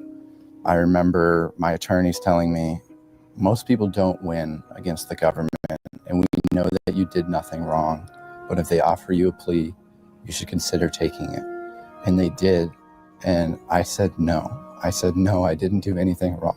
What happened to James is not an isolated incident. Typically, people just don't hear about them for any number of reasons. In a situation like James's, where a prosecutor brings several serious felony charges against someone, they'll typically take a plea deal to avoid going to trial and potentially spending decades in prison. And once they do that, their ability to go after the officers or hold them accountable for violating the Constitution basically evaporates. When the jury came back, they unanimously acquitted me of all charges. I cried. My family ran towards me. I remember as I was walking out of the courtroom, one of the jurors ran up to me and she gave me a hug and she said, "I'm so thankful." She said, "I knew the whole time that you did not belong there and these men did terrible things to you." This case illustrates the lack of accountability that takes place when a police officer or an FBI agent violates someone's constitutional rights. One of the main ways that the government avoids accountability for violating the Constitution is through a doctrine that's called qualified immunity. So so this is where a lot of y'all get the idea that qualified immunity is the biggest problem that we face. And I've clearly can tell you that Colorado and New Mexico are no better off, and they have abolished qualified immunity for a couple of years now. The policing in Colorado and New Mexico is still the most dangerous and the most unconstitutional in the country. So you're seeing it here. You're seeing it happen. Hey, Danelle Brown, thanks for the super chat. I didn't get to say thank you. I wanted to jump in real fast. It's Institute for Justice, which is a great organization, but they highlight a case and they tell you that the problem is the qualified immunity in this case, and it may be for this case. But then I would argue that the reasonable suspicion had to happen first, and he was chased down based on nothing but a Terry stop. And it says that a government actor is allowed to violate your constitutional rights. You can't do anything about it unless a court has already decided that the actor's specific actions are in fact a constitutional violation. After the assault, I dropped out of Grand Valley State University, which I was going to at the time. Parts about everything that I've endured is not just the incident as it happened when it happened, but all the repercussions since then. Missed job opportunities, but I cannot work federal jobs.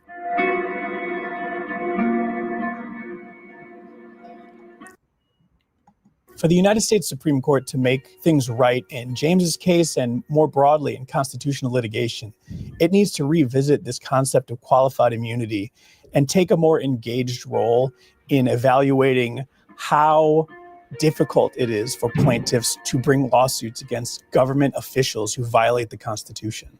James's case is part of IJ's new project on immunity and accountability. Immunity doctrines turn fundamental concepts of American jurisprudence on their head. If citizens must follow the law, the government must also, and that includes following the Constitution. And following the Constitution means officials being held accountable for violating it.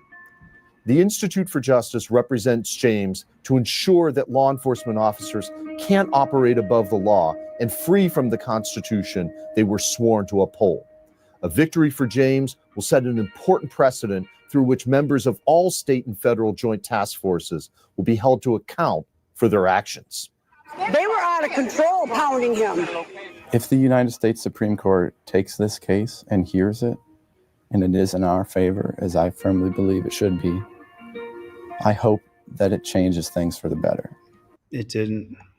I hope that there is accountability for these officers and for the other departments that do this kind of thing and get away with it. No,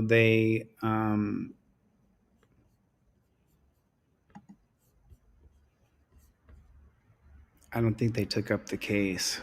They only take up 5% of the cases. So I don't think that they took up the case. These Supreme Court personnel, these ones who were appointed and anointed, they want to claim to be super conservative, but they're not with this last gun case, that's for sure. And this poor bastard got jumped. If you don't know the backstory, he was just walking through and he got jumped and beat up by cops for no reason based on them being suspicious of him. He got beat up really bad. And so you saw his eyes. He was all effed up. And then this guy ended up suing, and I think the charges eventually were dropped against him or something, or he beat the charges, but then now he's suing to try to change qualified immunity. Let's bring in Joe Grimaldi. He's the National Vice President of the Fraternal Order of Police. And Joe, thank you so much for joining us and kicking off the year. Challenging topic, of course, but we just heard some of the residents from that little town in Maine. This is Wells, Maine. This is beaches and lobster rolls and rural, beautiful Maine. A little more than 11,000 people live there. Understandably surprised that this could happen in their community. What does this mean about the suspect? What does this tell us? Well, I'll tell you this. We're certainly thankful that these officers are safe, that they're being nearly hacked to death with the machete. But this has all the makings of a coordinated terrorist attack, that anybody can be radicalized just like this individual was. And we need to have answers to some of these questions about how long the FBI knew he was a problem, how long they were tracking him for, why it allowed to get to this point. But I think this is really a culmination of just the bloody year that law enforcement experienced. We saw 330 police officers shot this year. We had nearly 90 ambush attacks on police officers. And whether people want or like to admit it, there is a war on cops in this country. Officers, and whether people want or like to admit it, there is a war on cops in this country. And No, there's not a war on cops.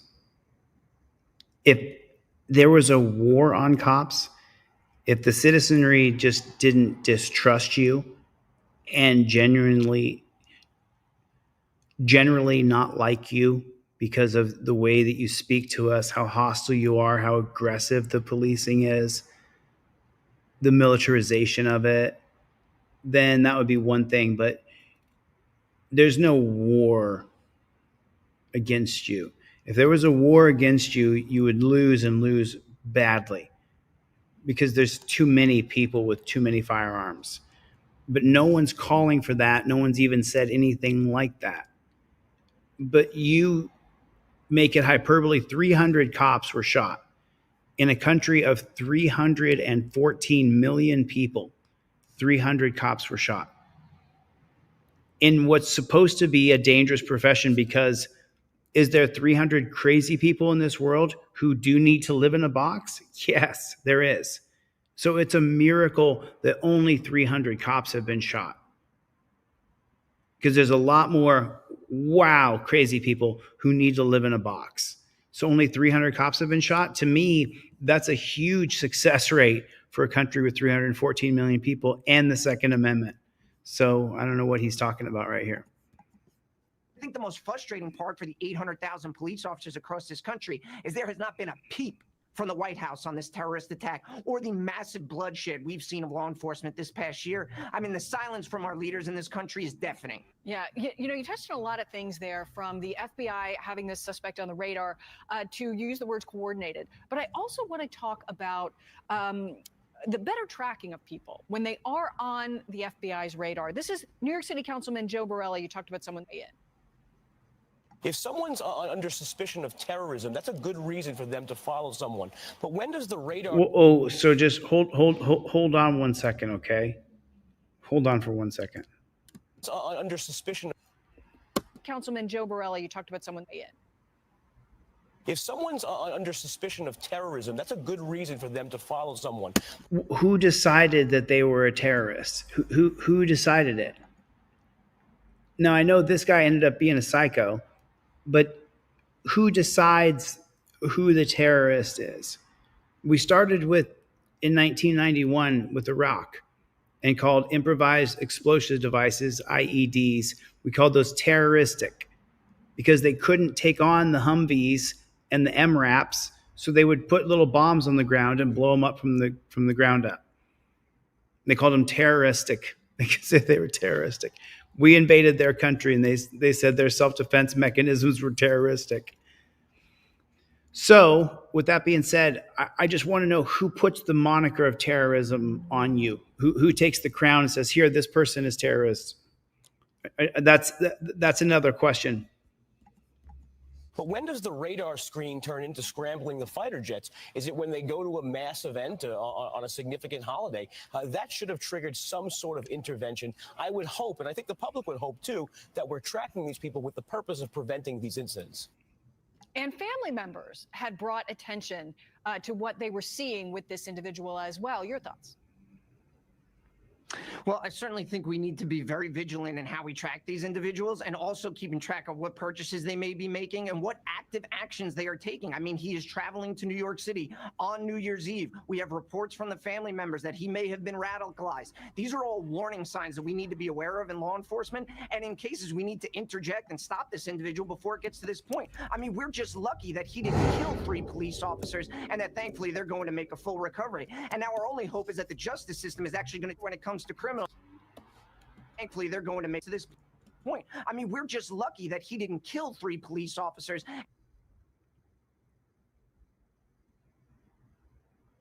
And that thankfully they're going to make a full recovery. And now our only hope is that the justice system is actually going to, when it comes to criminals. Do you hear him breathe?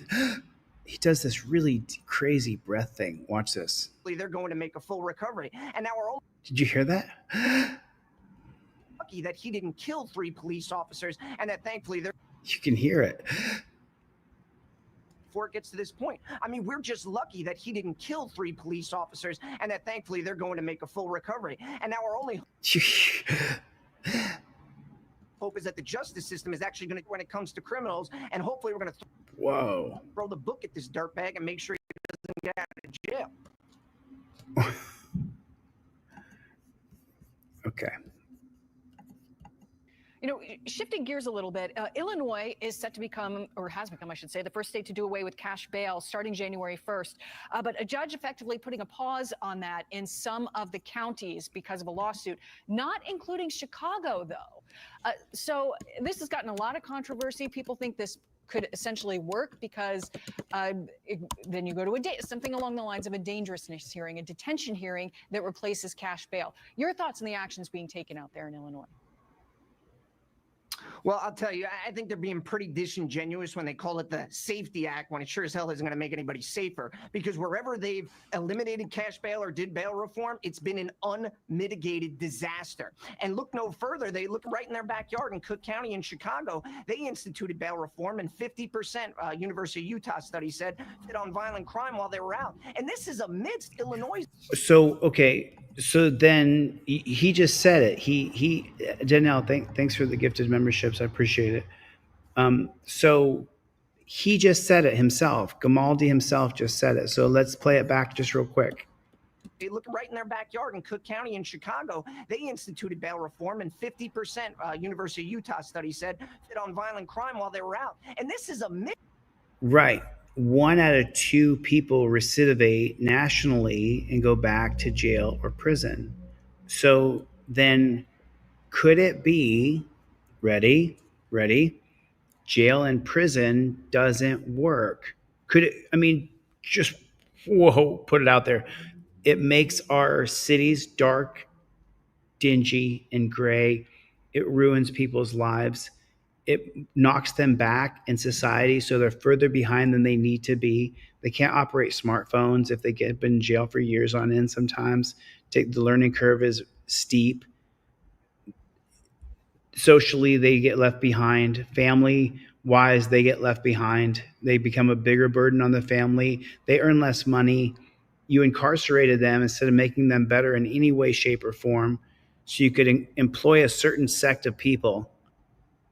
It's such a scam locking people up. It doesn't work.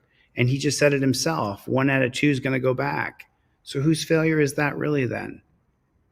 And why are we locking up this many people? It drives me absolutely batty.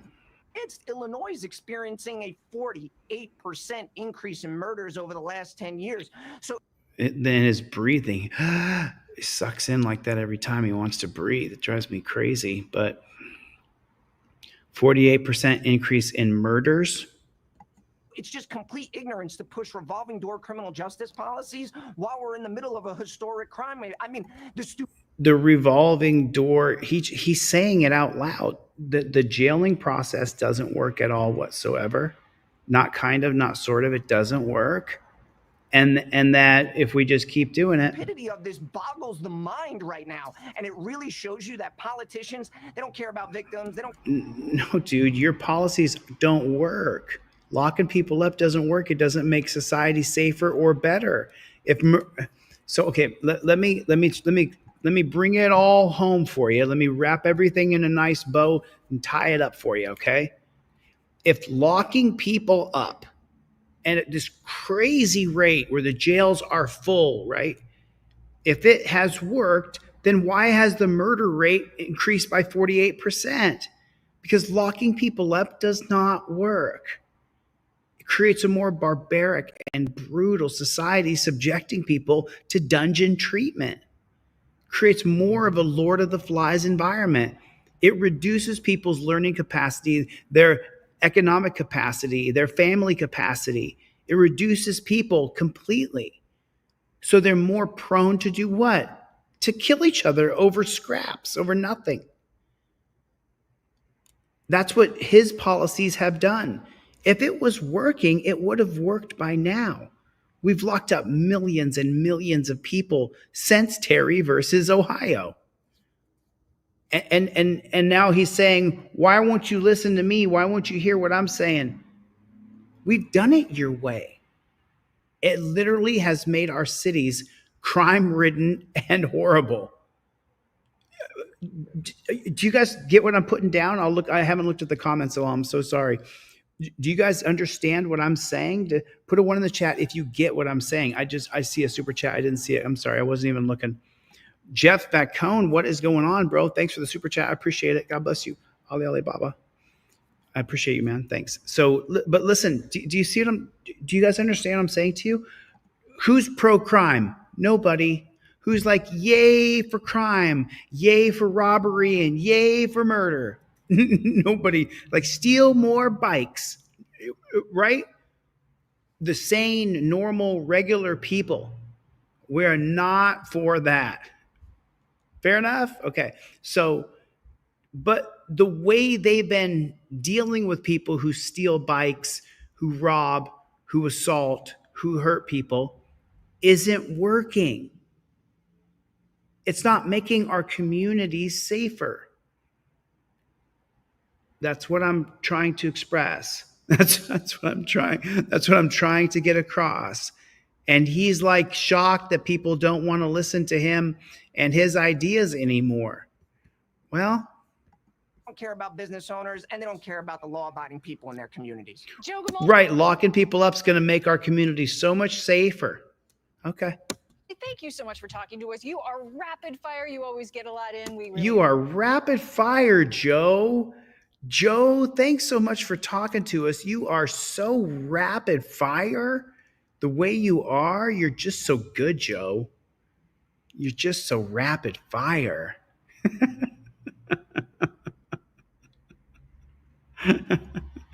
Let me see. That's the war on cops continues. Oh, this is the one I wanted to see. Okay. I just love listening to these cop apologists who are head of the Fraternal Order. The new president of the Fraternal Order of Police responding today to these incidents and the unrest that's followed the death of George Floyd. And he is joining us now live. John Catanzara, there you are. Do you hear us?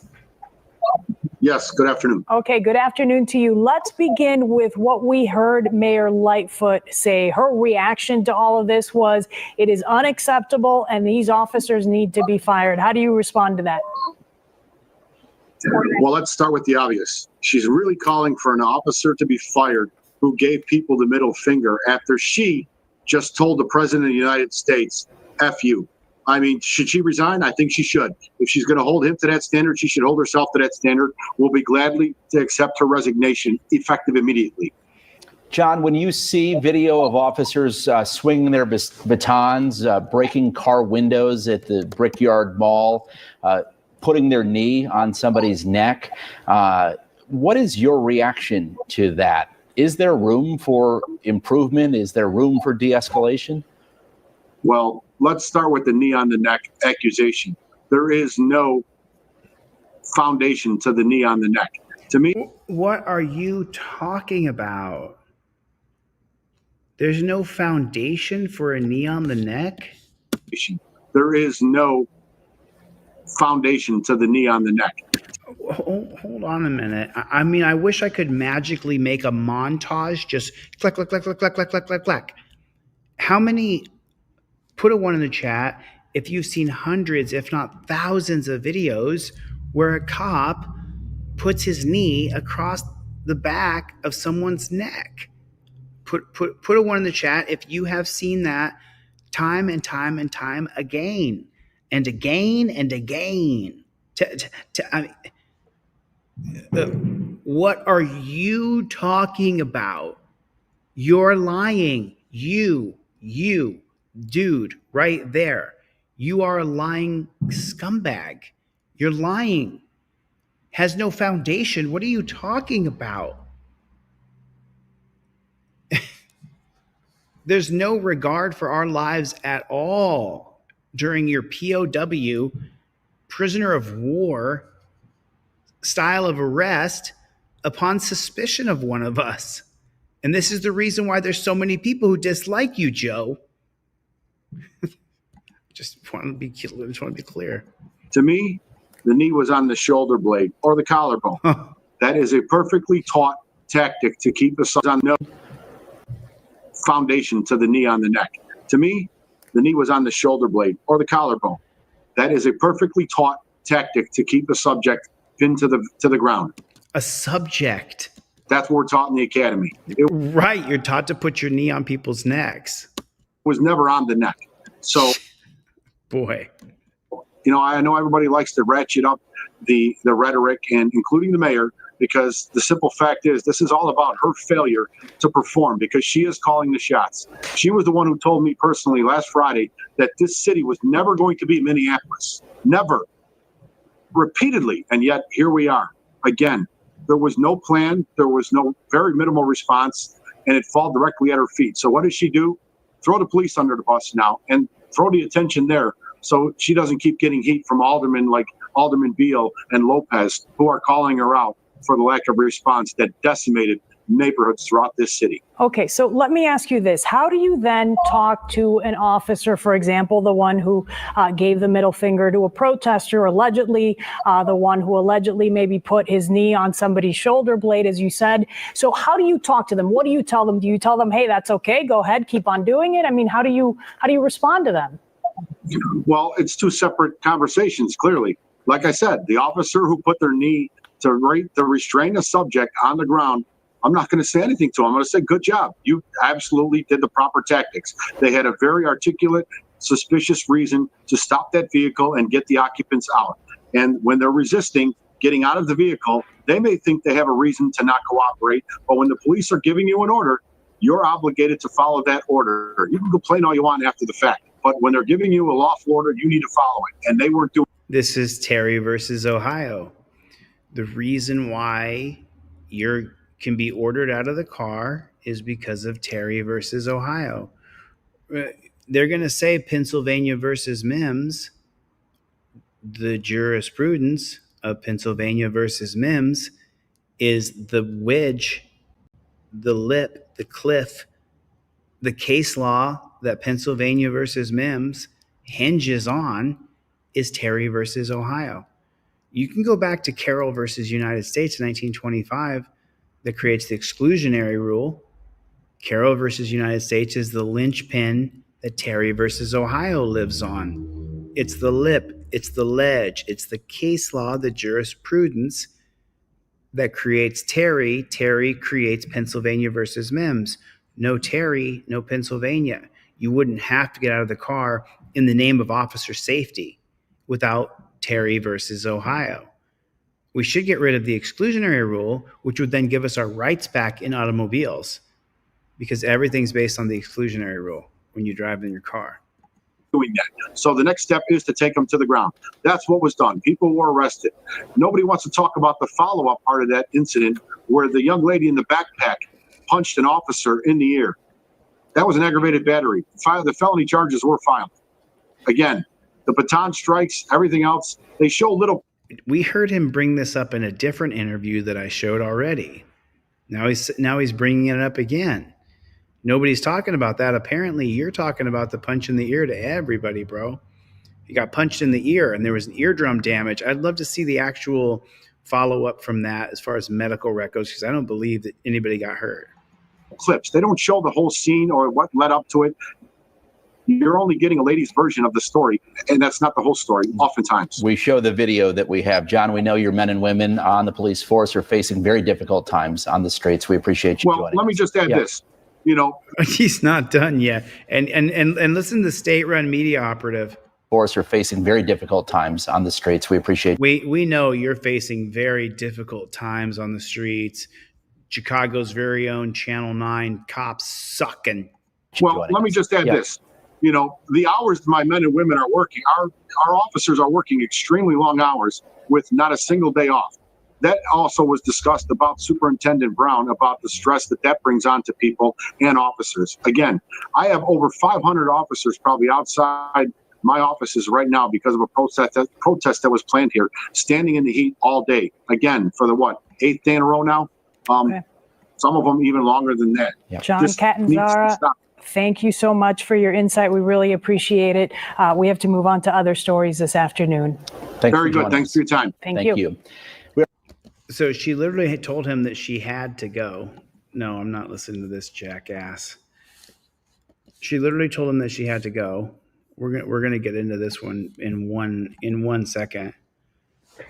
Oh, ow. The Fraternal Order of Police dude, the guy for the Fraternal Order of Police, his job is to get up there and tell you how the cops didn't do anything wrong, that they're completely impervious to guilt. They did not do anything. They're innocent. They're 100% good. That's what.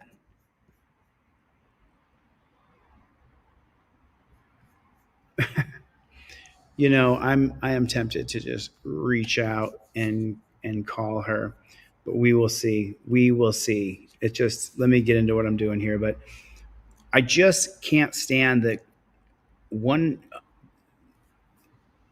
constant apologetic for the police from the Fraternal Order of Police, that no matter what they do, he takes their side. And that's all Fraternal Order of Police. It's thanks, Mikey V. I appreciate that. Appreciate you, bro. We'll take the money, though. We'll take the money, Lebowski. We'll take the money, Lebowski. So check this out. First day of work. Proby accidentally shot another cop on his first day. Oh, shoot. This is in Polish.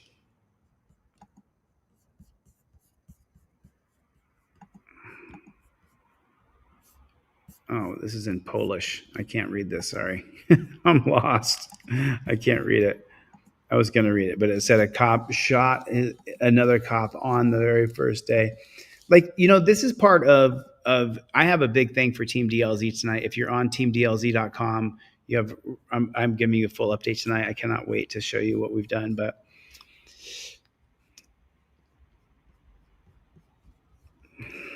going through this stuff, going through all these different, like this one Larry Clubb, you know, writing a letter out to that judge, Joseph Goodwin, like right here while we're on air.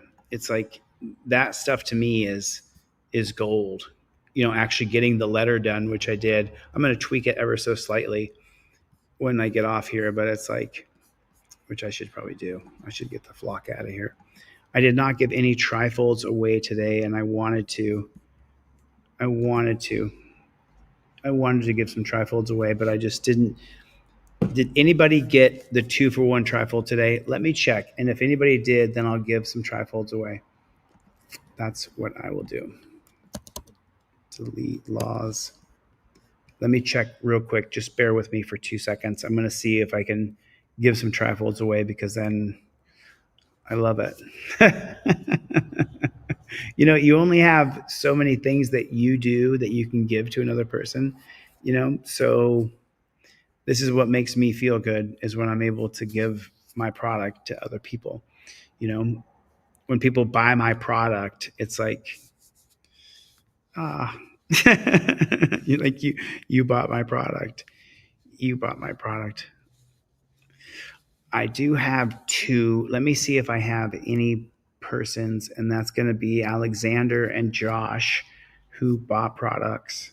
So let me see, though, if I have anybody in my email address that needs free trifolds.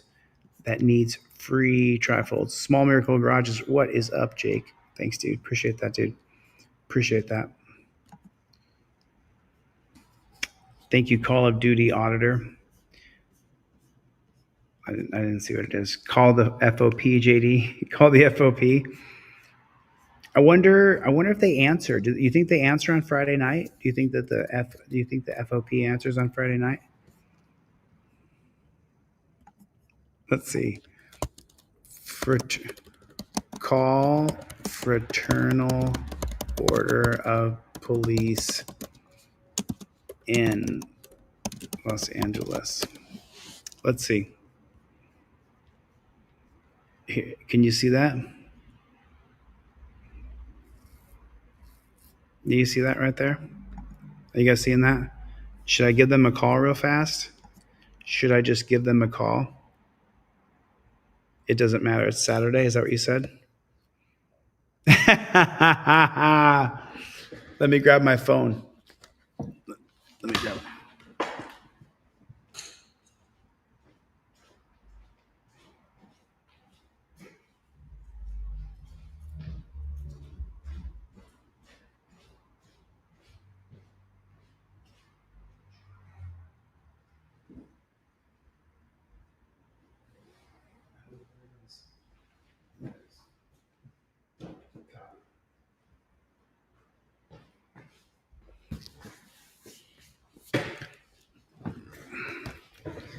We can just see. Let's see if we can. I mean, I'm feeling frosty. I'm always feeling frosty, you know? I'm always feeling frosty. Let me open this Bad Chicken big so I can see it.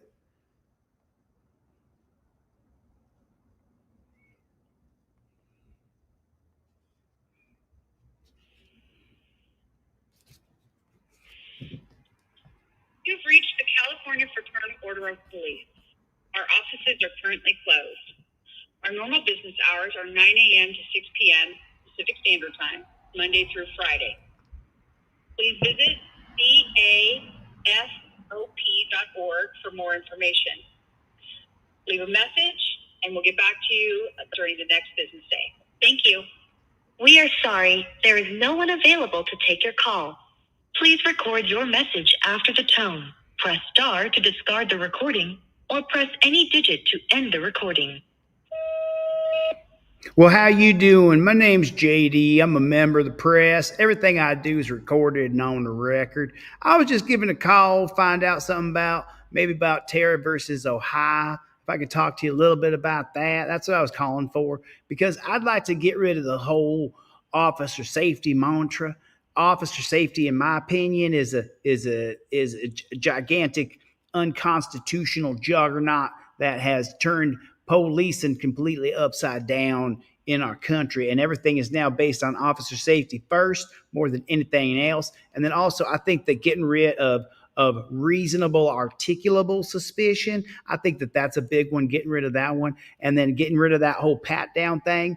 Like it's completely ridiculous, because everybody's wearing a camera nowadays, so you can see it. You can just see what's going on with people. And then the part of the detainment where you can lock people up in chains. And when you can do that, and I tell you what, lock people up in chains, it makes them so mad they end up hating the police later. And so I want to talk about getting rid of all 4 parts of Terry versus Ohio. And then, we could probably from there start to work on other things. But that would be my first one right there. If you could do that, then everything else is all downhill from there. I'll tell you that right now, darling. If we can get rid of them 4 things, get rid of the officer safety thing, get rid of that reasonable articulable suspicion, the pat down ridiculousness where we got cameras everywhere now, and then chaining people up, that 4th one, detainment, or at least detainment without chains. I mean, there's lots of things we can do here, but those are the 4 pillars, all right? All right, you got my number here on caller ID. It was real nice talking to you. I hope we get to talk again. All right, take care now. Bye-bye.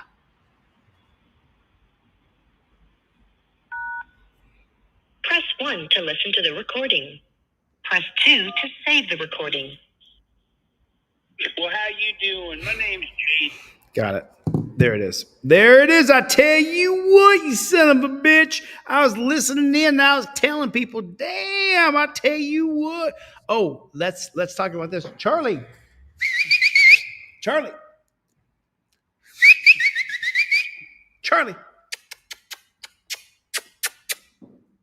Where you at? There you are. Come here. Come up here. Come up here. Come on. 1, 2, 3, go. 1, 2, 3, go. There he is. My little dog has made a full recovery.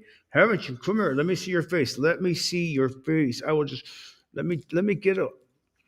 Come here. Let me grab show him. Grr, show him you're ferocious. Show him how ferocious you are, Charlie. Show him. No. But my little dog has made a full recovery. Kisses? Can I kisses at least? You're like, no, dude, you're using me. You're using me, man. You're using me. There's no love for me right now.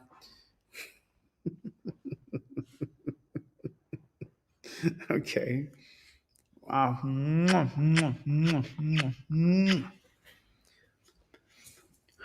My little dog, I didn't think he was going to make it. I thought he was going to die. I swear. I thought he was going to die. I told people I think he's going to die. I don't think he's going to make it. I didn't think he was going to make it. But I'm absolutely stoked. We had 700 people here watching on X and across the different platforms here. So I'm stoked. Like I know that if anything happens, you'll be able to find me on whatever platform. If anything happens, do you know what I'm saying? And you can always find me on Team DLZ. Big update coming tonight on Team DLZ. Anyway, YouTube timeout. Is that right? Joel Juffus, what is going on? Joel Juffus, Jess Vacone, what is going on? Brandy Sweeney, Chris Allen, Gloria, what is going on?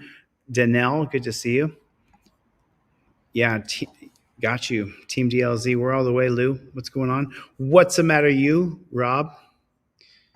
He's not a pit bull like his dad. He's super sweet. He's such a sweet dog.